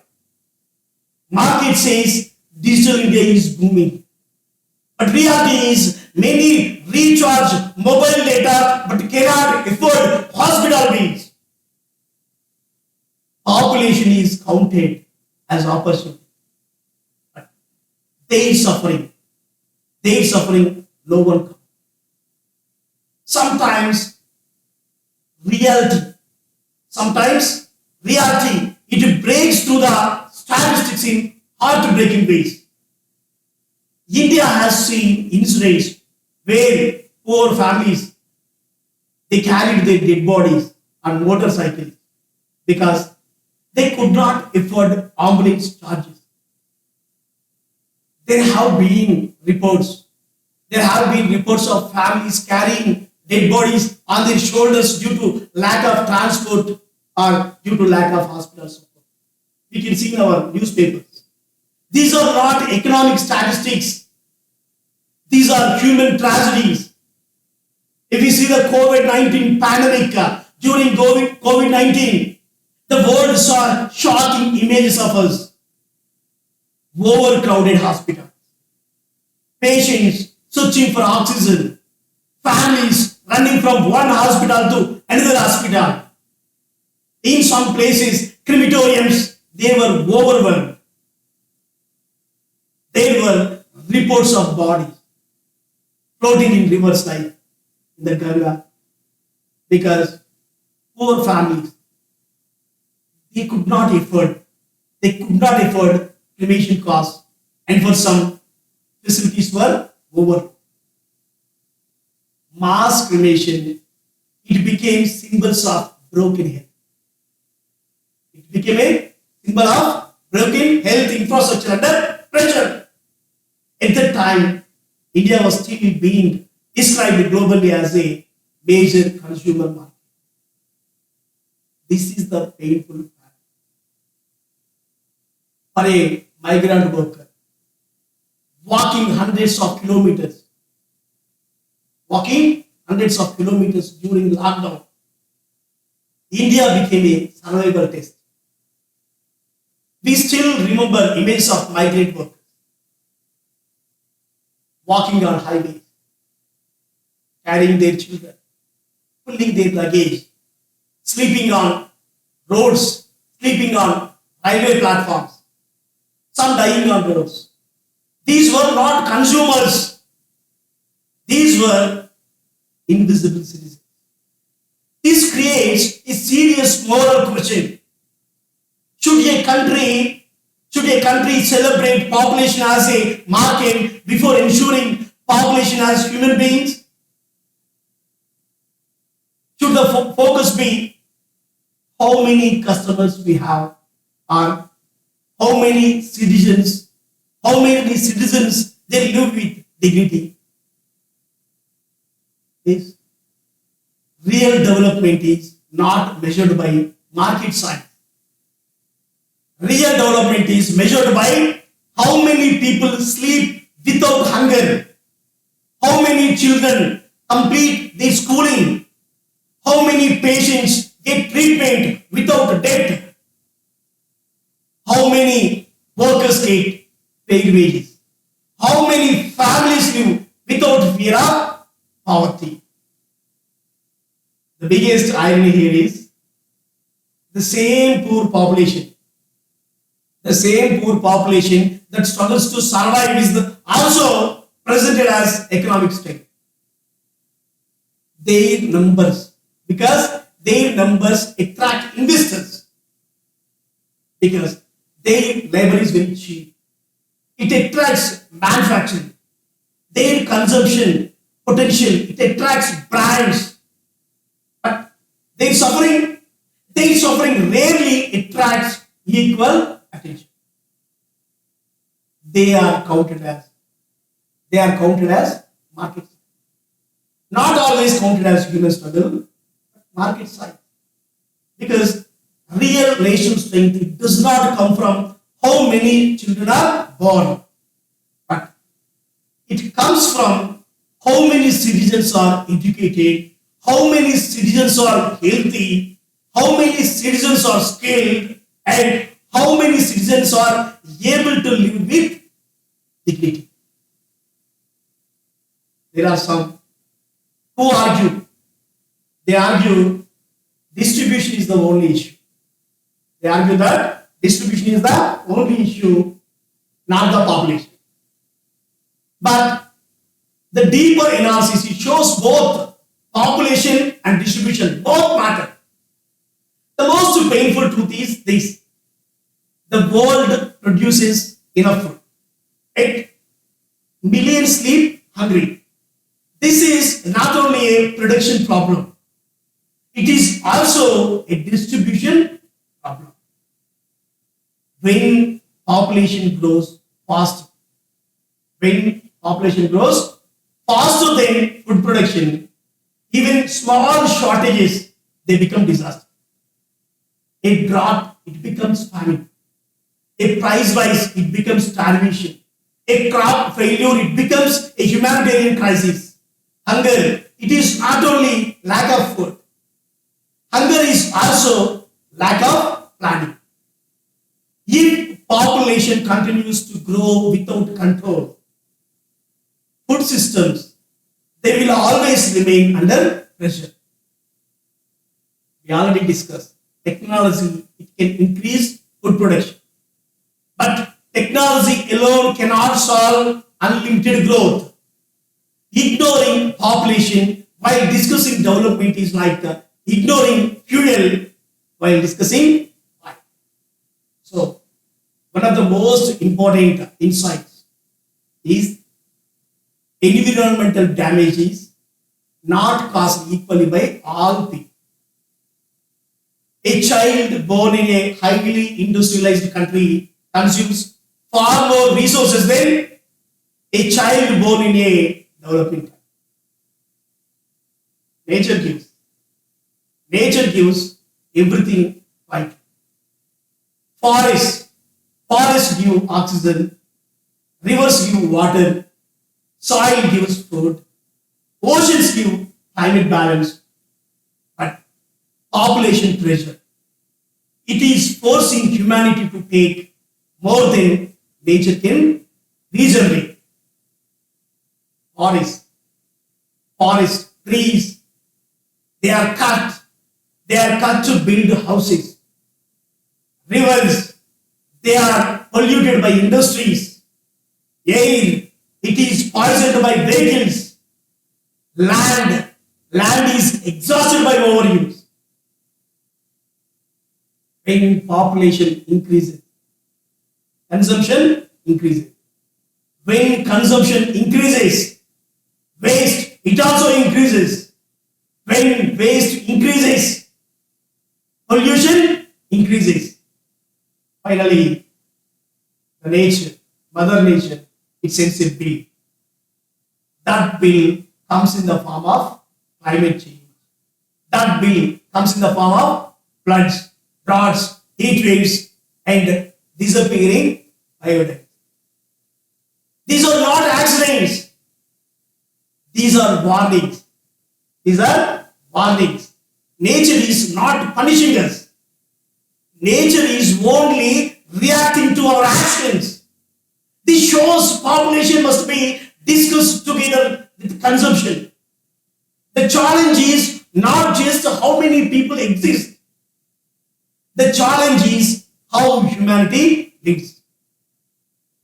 Demographers, they estimate the world. It may reach around 9 to 10 billion people sooner by 2050. This raises a critical question. Can we maintain soil fertility? Can we maintain groundwater? Can we prevent biodiversity collapse? Can we avoid mass migration due to climate change? Some projections, even they warn that environmental disruption, it could create hundreds of millions of environmental refugees in coming decades. The LPG and fuel crisis that followed the recent Iran-Israel-US conflict in March 2000. It exposed not just India's energy dependence, but it also exposed a deeper structural problem. How a country of 1.4 billion people, A country of 1.4 billion people, it remains dangerously vulnerable when essential supply systems are not planned. This fact gives shocks. When the Strait of Hormuz, it reduced LPG shipments. The crisis did not begin in corporate boardrooms, but that impact it began in the kitchens of poor families in India. Energy crisis, it do not affect all citizens equally. When LPG supply tightens, rich families they may shift to induction stoves. But poor families or middle class families, they have no alternatives. A geopolitical conflict thousands of kilometers away, it becomes a crisis inside Indian slums. This is what poor planning means in a populous country.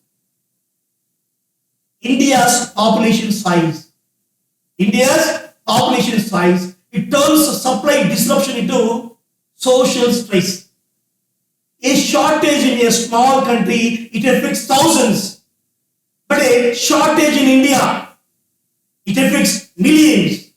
This is why population without planning is dangerous. When citizens rush with bottles and cans to petrol pumps, it shows lack of confidence in crisis management. Rumors spread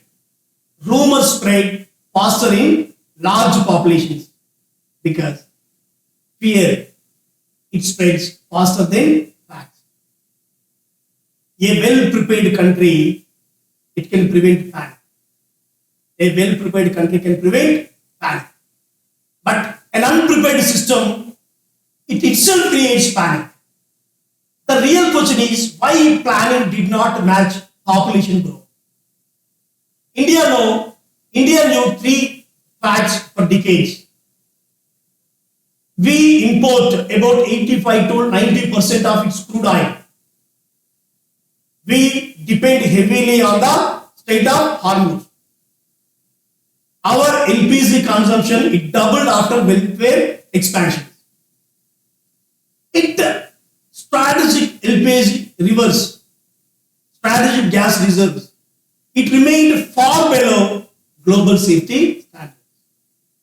This shows a classic governance gap. Consumption increased, but resilience, it did not increase at the same speed. Population increased, but infrastructure did not increase proportionally. Welfare expanded, but backup planning, it lagged. It lagged behind. This is what experts call growth without preparedness. This is not science fiction. This is policy reality. So, India today, it represents both hope and warning. With around 1.47 billion people, India is the world's most populous country. But fertility has fallen significantly due to education and awareness. It shows something powerful. Population stabilizes. Population stabilizes when women are educated. Humanity faces two possible futures. One future where we ignore limits and nature imposes brutal corrections through famine, disease, and conflict. And another future where we consciously stabilize population through education, awareness, and responsible policy. The real question is not whether population growth will stop. The real question is how population growth will stop. We have to decide. We have to decide it through wisdom or through crisis. Population can become a burden. Population can become a burden. Population also can become a blessing. The difference is not numbers. The difference is planning. The difference is planning. If we take the example of China or China's planning, because China treated population as a national project. India treated population mostly as a political and religious discussion. That is why today the outcomes are very different. Our neighbor China, it converted population into productive power. But we are still struggling. We are still struggling to convert its population into empowered citizens. The lesson is very simple. The lesson is very simple. Population without planning. Population without planning, it creates pressure. Population with planning, it creates prosperity. Space for investment. This created space for investment. Now these investments go into education, infrastructure, industry, and healthcare. Skill development, it was supported. As a result, nearly 800 million people, they were lifted out from poverty between 1978 to 2025. This is one of the greatest poverty reduction achievements in human history. So now China's per capita income, it reached around $13,000 to $14,700 by 2025. While we remained around $2,700 to $3,000.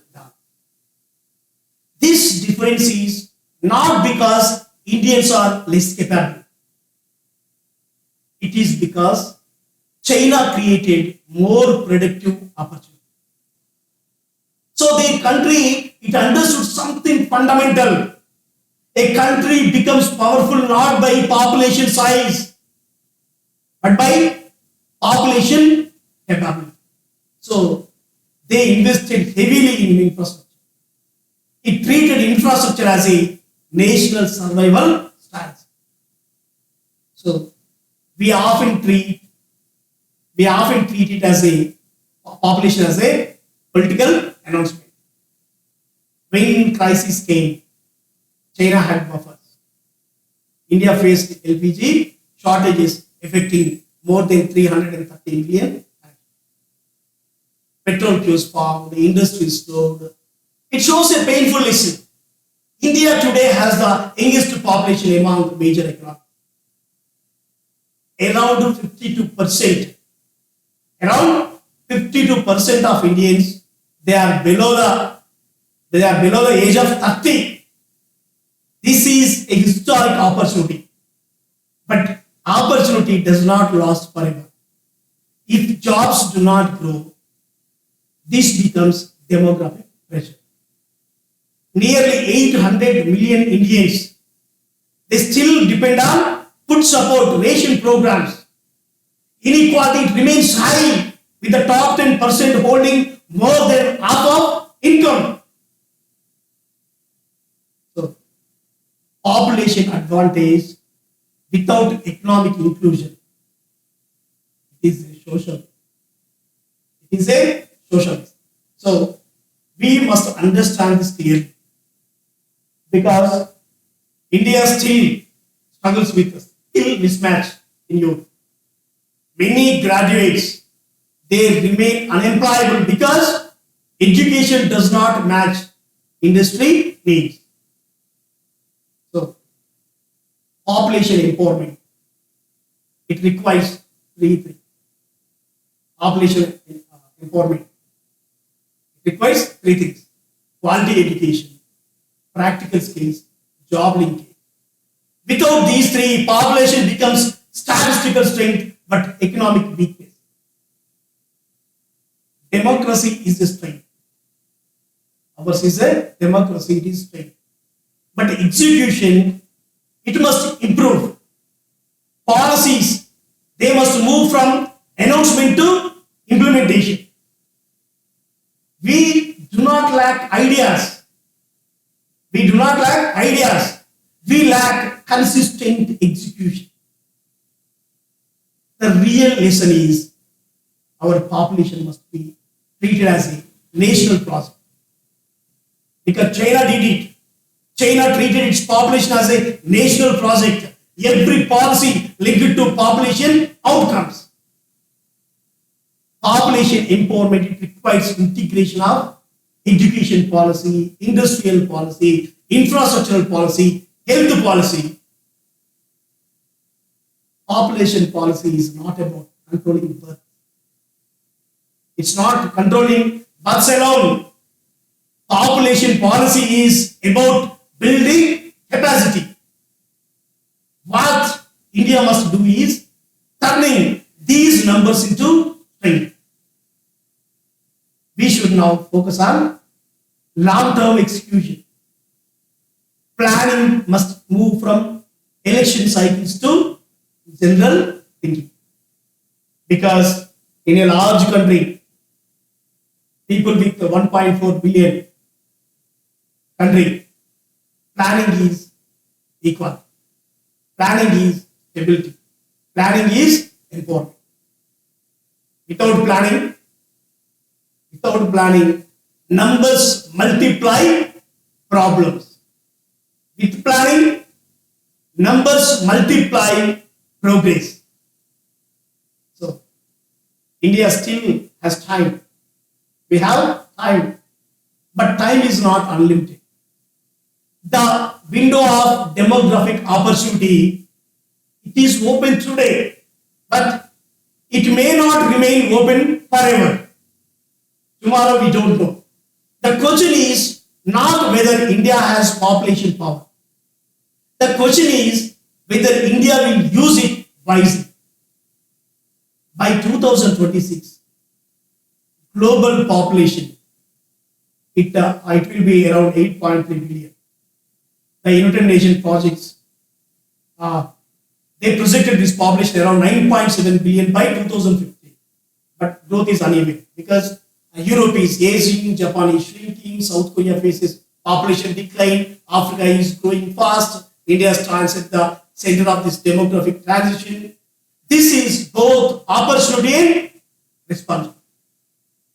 The problem is population discussions. They often ignore women.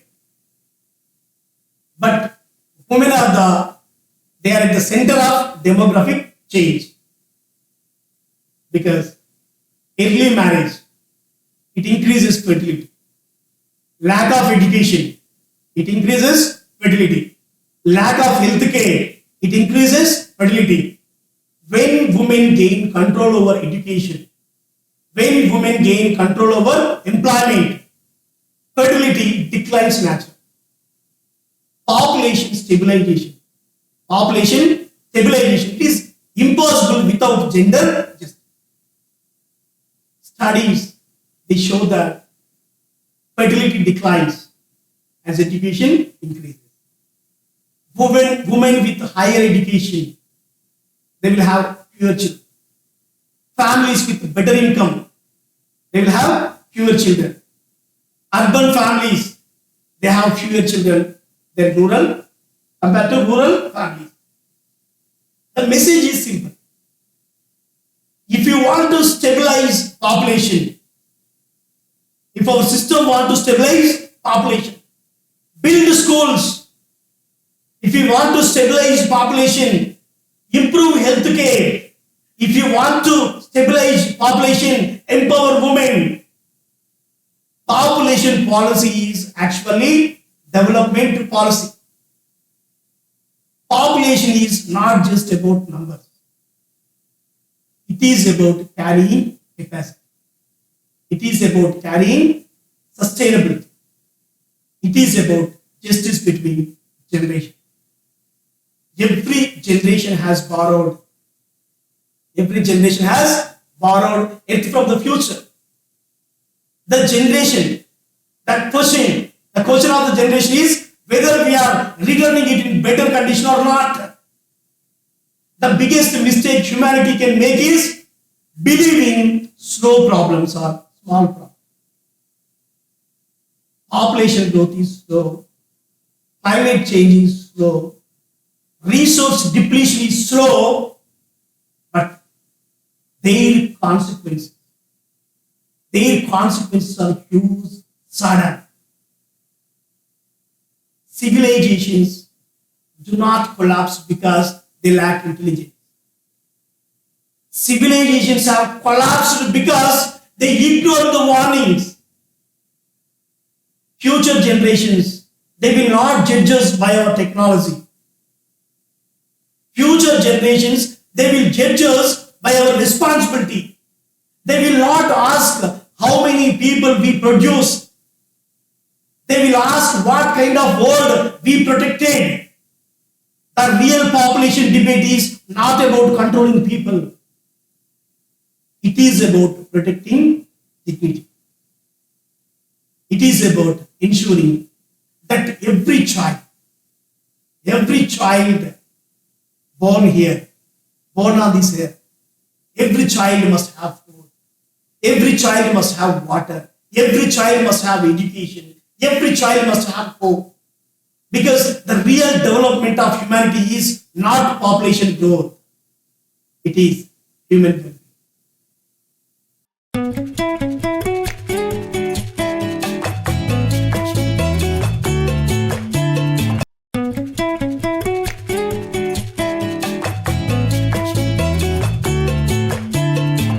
We live in a society where caste is spoken about often. But most of the time, caste is explained in a very soft way. You are told it is only about rituals. You are told it is only about purity and pollution. You are told it is only about food habits and traditions. But that explanation is incomplete. And incomplete truth is the most dangerous lie. Caste is not just about purity. Caste is about power. Caste is about control. Caste is about who decides and who obeys.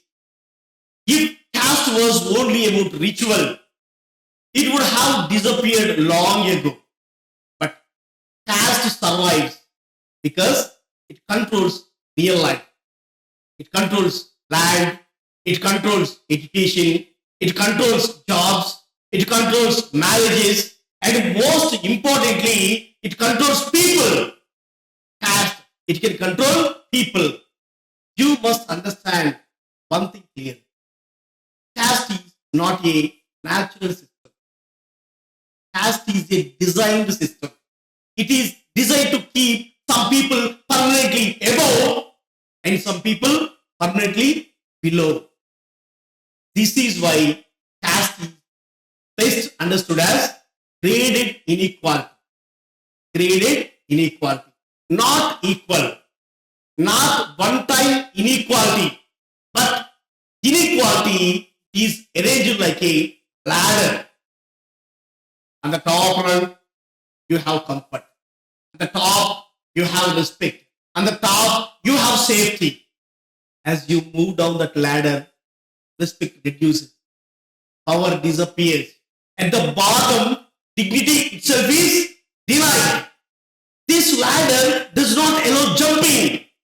You are born into one step and you are expected to die there. Now, let's understand how this ladder is. We often hear two words, Varna and Jati. They are not the same. Varna is the broad idea. It divides society into fixed ranks, high ranks and low ranks. Jati, it is the lived reality. It decides who you marry. Jati, it decides who you marry, who you eat, where you live, what work you do. Jati is strict, Jati is local, and Jati is enforced every day, even today. The strongest rule of Jati is endogamy. Marriage within your own group. Why is marriage so important? Because marriage controls birth and birth controls caste. If you control before marriage, you control the future. That is why society becomes violent. Society becomes violent when you marry outside your caste. Caste is not protected by belief alone. Caste is also protected by fear. Violence is not an accident in caste society. Violence is the system's security guard. When someone refuses to obey these rules, caste rules, violence appears. When someone wants education, violence appears. When someone wants dignity, violence appears. It is also protected by monopoly of knowledge. For centuries, knowledge was locked, books were guarded, schools were closed, learning was forbidden for certain sections of society. You must see this clearly. Education was not denied by mistake. Education was denied by design. Women were told learning is dangerous. Dalits were told learning is sinful. When knowledge is controlled, then power is permanent. Stories from tradition, it shows it clearly. When a lower caste man tried to gain spiritual knowledge, he was killed. His crime was not violence. His crime was ambition. When a tribal boy mastered archery by his own effort, his thumb was cut. Not because he was wrong, but because he was too good. When a woman asked deep questions, that woman was silenced with fear.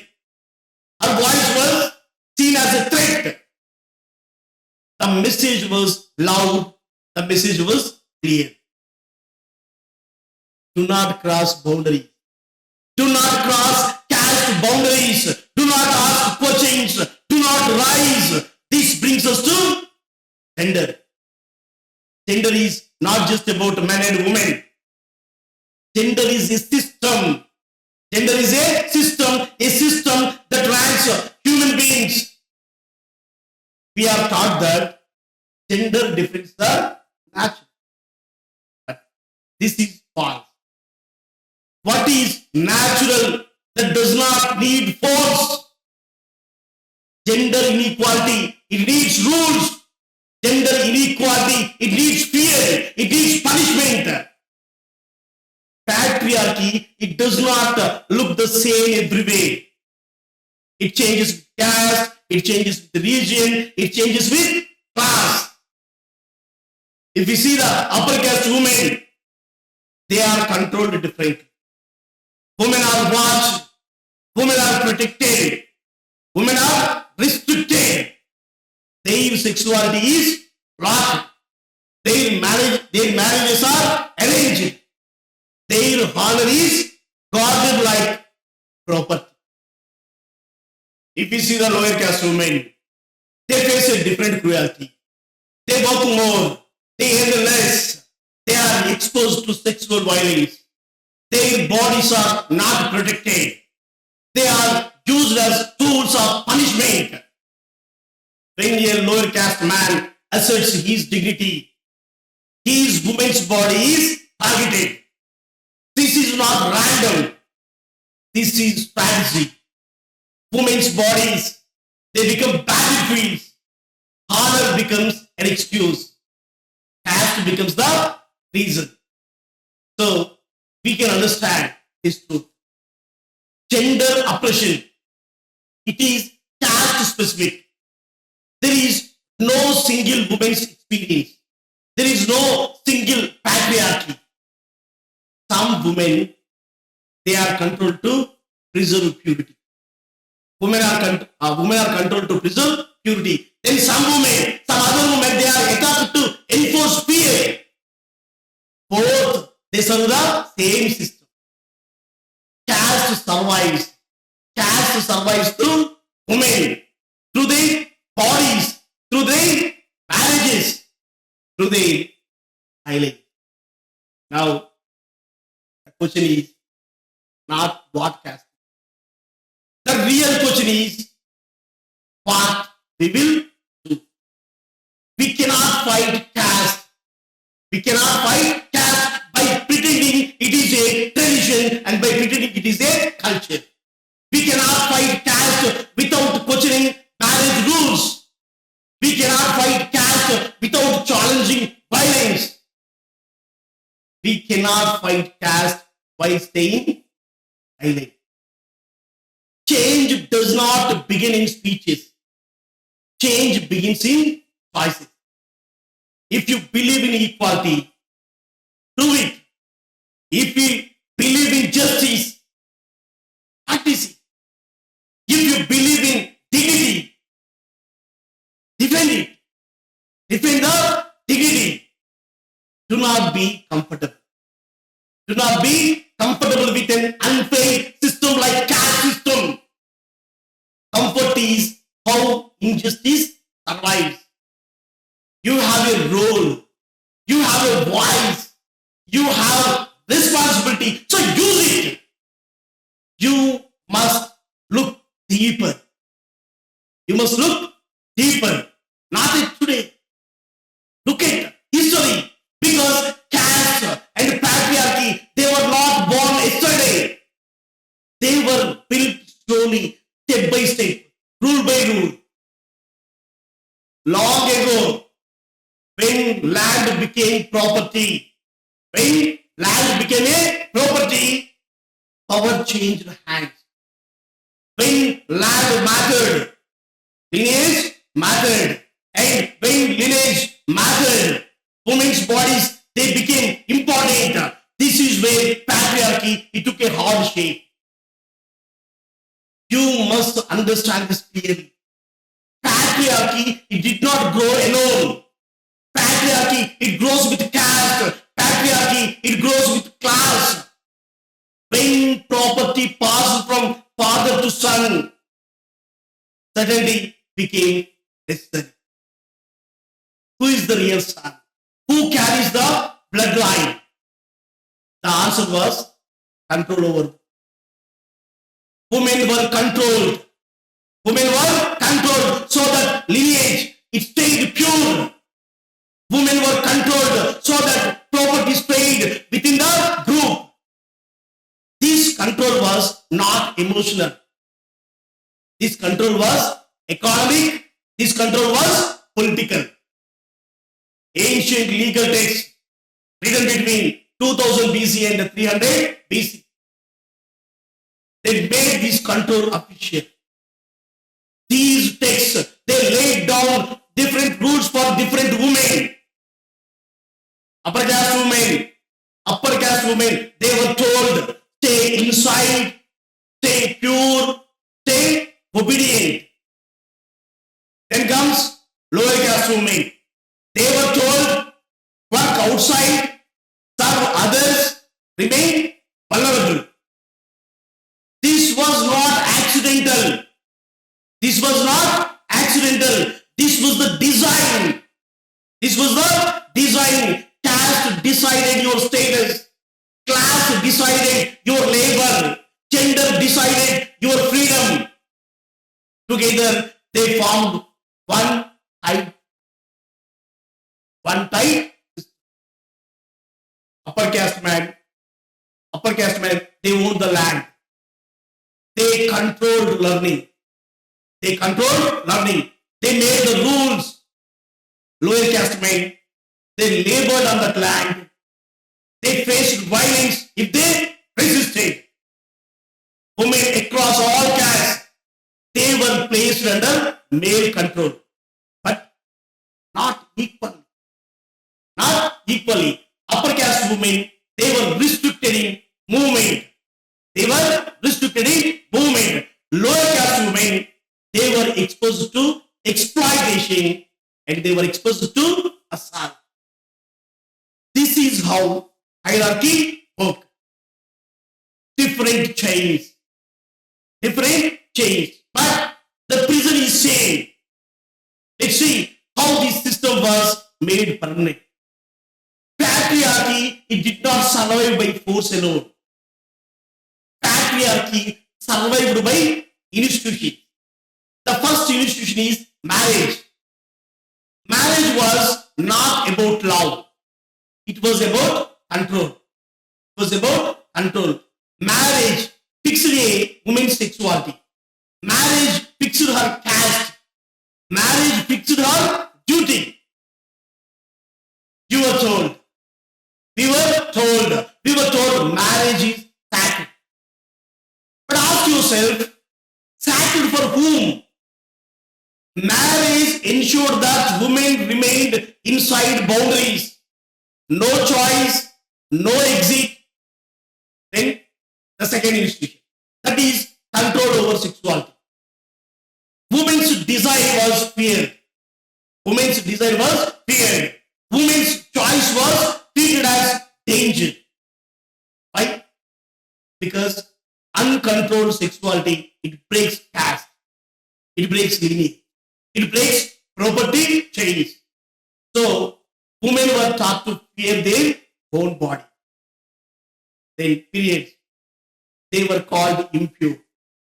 They were called impure. Desire was called shameful. Sex was not a shared act. It was a controlled act. Then, the third institution, it is widowhood. If a husband died, a woman's life ended socially. She was marked.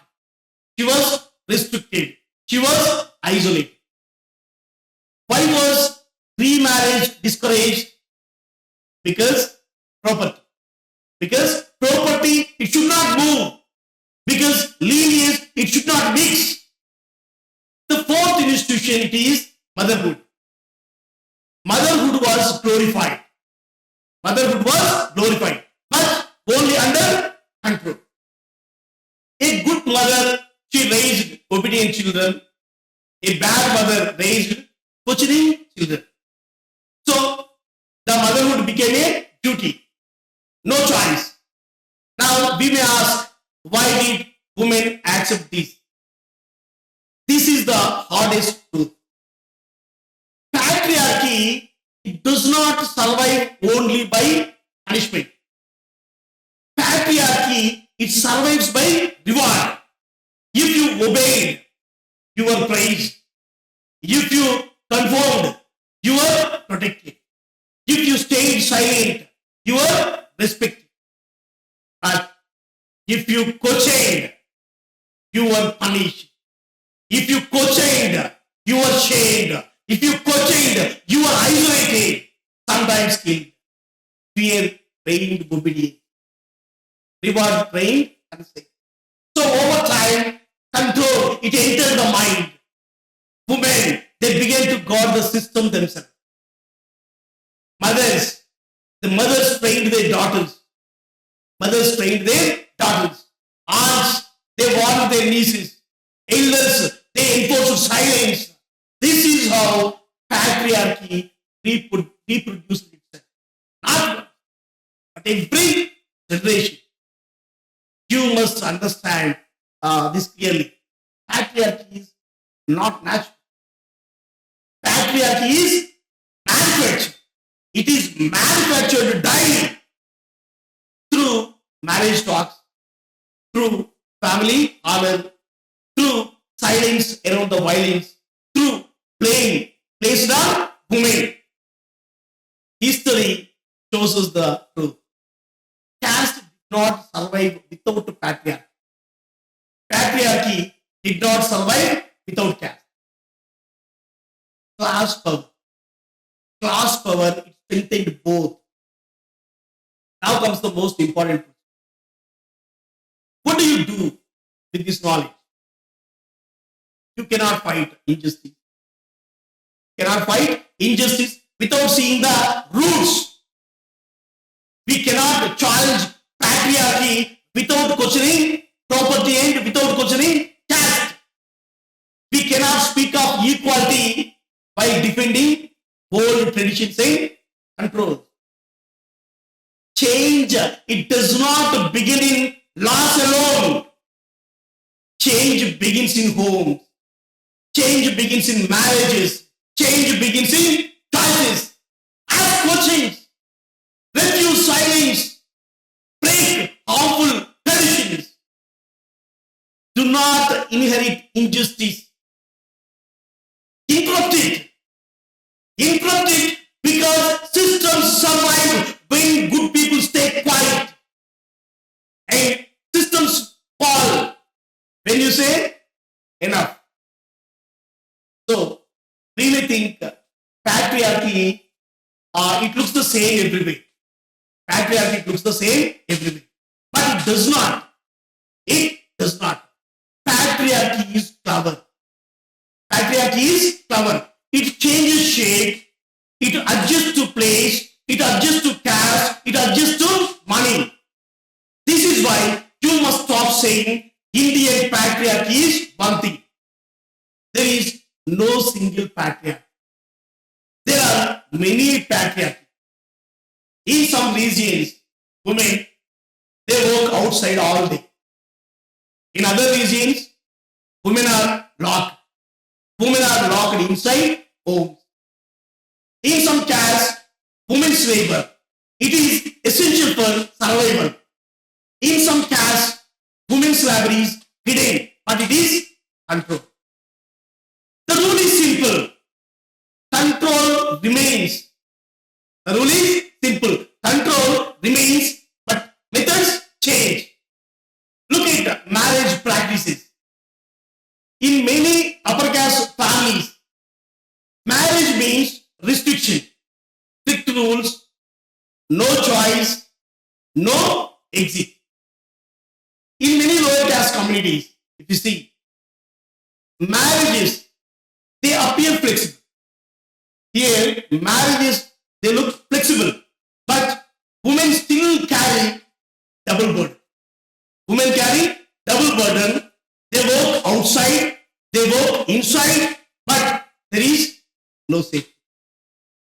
Patriarchy adapts to economy. Patriarchy adapts to economy. In agrarian regions, women work in fields. In urban areas, women work in factories, women work in homes. But wages, they remain low. Control, it remains high. Patriarchy, it does not disappear with work. It uses work. When women earn, their income is controlled. When women stay at home, their bodies are controlled. This is the truth. This is the truth we must accept. Patriarchy is not fixed. It is strategy. It bends, but does not break. So now let us talk about resistance. People did not accept this system quietly. If you see the history in the 19th century in Maharashtra, Jyotiba Phule, he asked dangerous questions. Why are some people born superior? He asked, why are women denied education? In 1873, he founded the Satyashodak Samaj, a truth-seeking society. He opened school for girls. He opened school for girls, including girls from oppressive caste. This was revolutionary in those days. But even reforms, they had limits. Women were included. Women were included. But patriarchy was not fully broken. In the early 20th century, Baba Sahib Ambedkar, he took fight further. He exposed caste as a system of power, not as a belief. He showed how caste survives through marriage, through endogamy. He fought for women's rights in law. He drafted reforms for property and marriage. Many were blocked. Why? Because patriarchy, it protects the caste interest. It protects caste interest. In South India, if you see, Periyar, he attacked both caste and he attacked patriarchy. He He attacked them openly. He rejected sacred texts. He rejected sacred texts. He rejected gender control. He encouraged women to reject forced marriage. He spoke against widow oppression. Yet, even radical movements, they had blind spots. This brings us to Dalit women. Dalit women, they spoke a painful truth. Mainstream feminism, it does not see them fully. They face, these Dalit women, they face 3 layers of oppression. First, caste violence from dominant caste. Second, class exploitation as laborers. Third, patriarchy within their own community. This is not theory. This is lived reality. In rural areas of India, violence against Dalit women, it is used as a punishment. It's not random. It is targeted. Statistics, they tell a harsh story. According to NCRB data, if you see crimes against Dalit women, they have risen steadily since the 1990s. Rape cases, they are not about desire. They are about dominance. Dalit women. They asked feminists, these Dalit women, they asked feminists a hard question. Whose experience are you talking about? Whose pain do you prioritize? They exposed the limits. Of reform movements. Many reforms, they fought caste, ignored gender. Many reforms, they fought patriarchy, they ignored caste. Very few, they fought both together. This is why inequality survives. We must understand this fact deeply. Partial justice, it keeps full injustice alive. You cannot fight caste and forget women. You cannot fight patriarchy and forget caste. If you do, the system adapts and the system survives.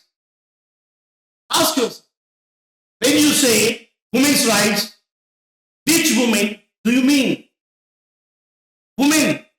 When you say social reform, who is missing from those social reforms? Change begins when you stop simplifying oppression. When you stop using one story for all. So, your role is listen to the most silenced voices. Question comfortable narratives. Challenge injustice even inside movements. Do not accept easy answers. Do not repeat half-truths. Patriarchy, it survives because it adjusts. Justice must be sharper. If you want real equality, you must fight all layers together because silence is also a choice. We are often told a story that before colonial rule, before that Britishers rule, India was so peaceful that women were respected, that caste was mild, that problems came only after British entered India. This was the story. This story, it sounds comforting, but it is a false story. Let us go back to the 18th century before the British arrived in full force. Village life was tightly controlled. Every person knew their place. Every caste, they had fixed duties. Every woman, they had fixed limits. Caste violence, it is already existed. It was not new. It was not routine. If a lower caste family crossed their limits, punishment followed. Social boycott, beatings, sexual violence. Women, they suffered the most. Custom, traditions, cultures, they controlled women's lives. Women's lives from birth to death. Early marriage, no right to choose a partner, no right to property. Widowhood means isolation. In many regions, widows, they shaved their heads. They wore plain clothes. They were treated as bad luck. This was not kindness. This was control. Caste women, they lived under rules of purity. Then, if you see the lower caste women, they lived under constant threat. This reality, it breaks the myth of a golden past. Myth of a golden past. There was no golden age for women. There was hierarchy, there was fear. Now, let us move to the colonial period after 1757, when British ruled Japan. Colonialism, it did not destroy caste. It reshaped because the British wanted order. The British wanted order. They wanted records. They wanted control. So they began counting people. In 1871, the first All India census, it was conducted. Again in 1881, then in 1901. Caste identities, they were written down. Caste identities were frozen. They were categorized. Fluid social identities, they became fixed labels. The British relied on upper caste for administration, clerks, teachers, lawyers. But this reinforced old hierarchy. Then land revenue system. Land revenue systems like Jamindari, it strengthened dominant caste. Then lower caste, they became landless laborers. Colonial law, it spoke of equality, but unfortunately, social power, it stayed unequal. Social reform movements, they emerged this time. Reformers, they questioned caste discrimination. They attacked superstitions. They promoted education. But the truth is uncomfortable. Here the truth is uncomfortable. Many reforms, they ignored women's autonomy. They improved women's status as daughters and wives, but not as independent individuals. Widows remarriage was discussed, but control over women's sexuality remained. Reforms, they were selective. Caste was questioned. Patriarchy stayed. At the same time, something powerful was happening. Modern Dalit consciousness, it was emerging. Education, it became a weapon. Schools and colleges, they created new thinkers, new leaders, and they created new coaches. Dalits, they began writing their own histories, their own pain, their own resistance. Anti-caste politics, they took shape in the early 20th century, demanding dignity, demanding rights, and education. It shifted power. But access was unequal. Upper caste, they dominated universities. Upper caste, they dominated universities. Lower caste people, they faced barriers. Barriers like financial issues, long wage, discrimination. Still, education cracked the system. Colonialism, it created contradiction. It gave law and order, but still it protected this caste hierarchy. India, it introduced education, but with limited access. It spoke of reforms, but relied on old elites. So we can understand here, caste and patriarchy, they did not begin with colonialism. They existed before. They existed before. Colonial rule, it did not just end them. This rule recognized them. The struggle against caste, the struggle against gender oppression, it became sharper, it became more political, more visible.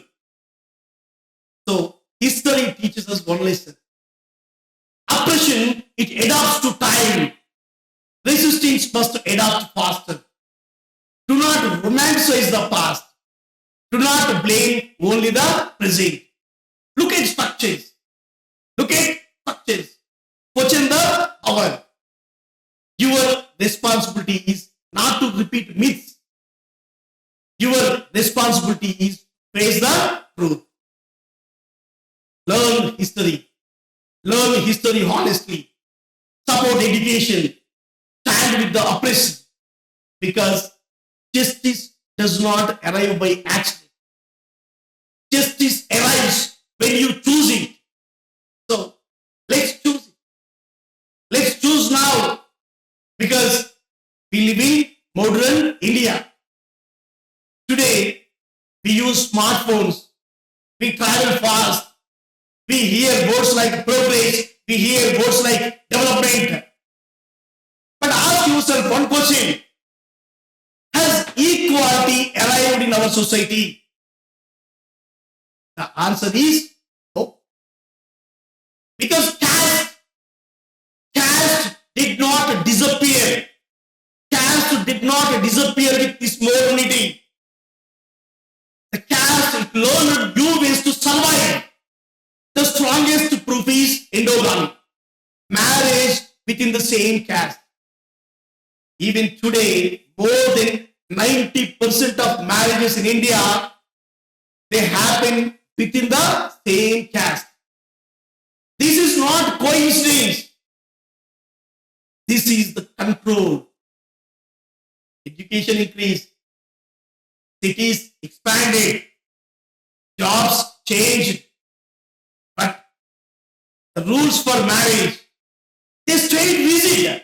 Why? Because marriage protects caste and caste protects power. Now look at what happens when someone breaks this rule.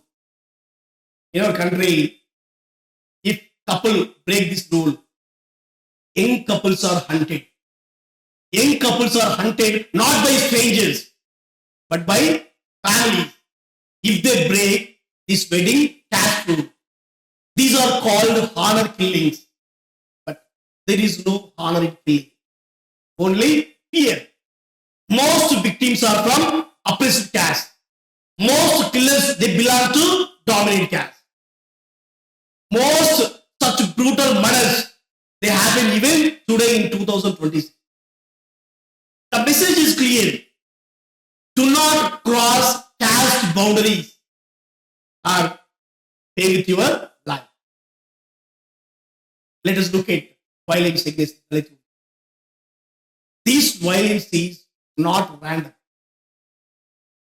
It follows a pattern. When a Dalit community asserts rights, women are targeted.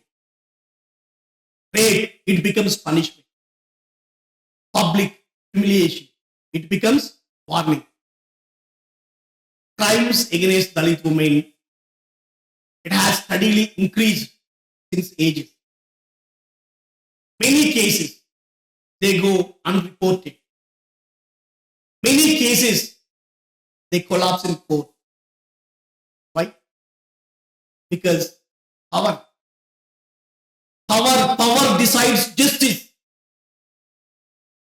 Dominant caste, they control land.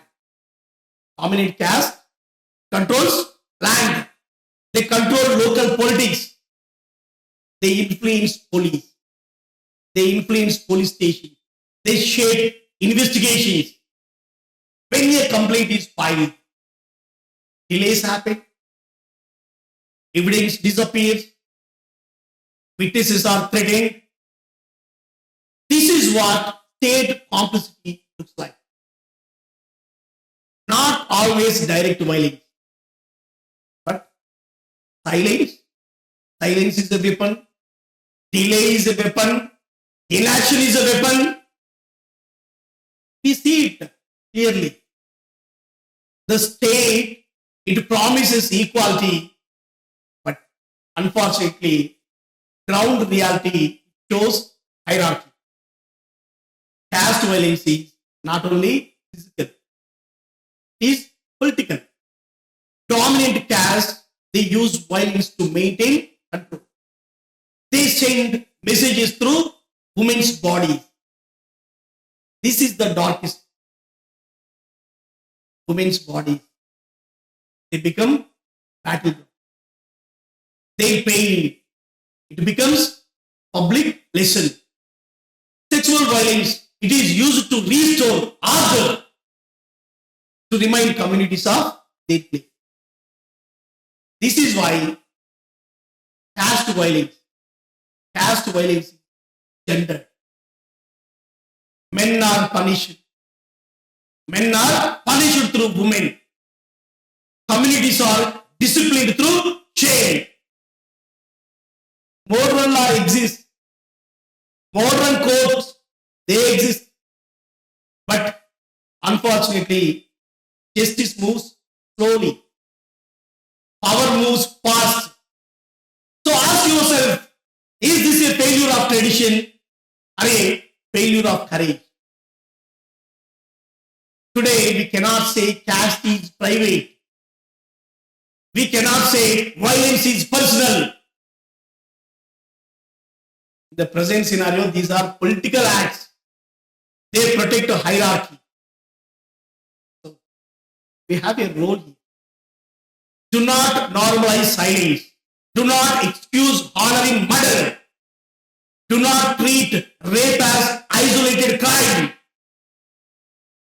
Question the power. Demand accountability.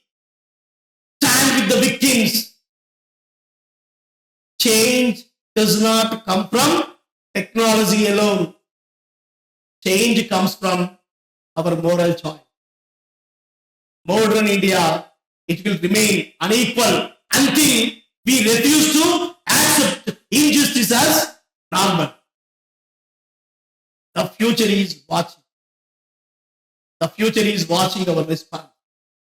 So, let us choose courage today. Let us choose justice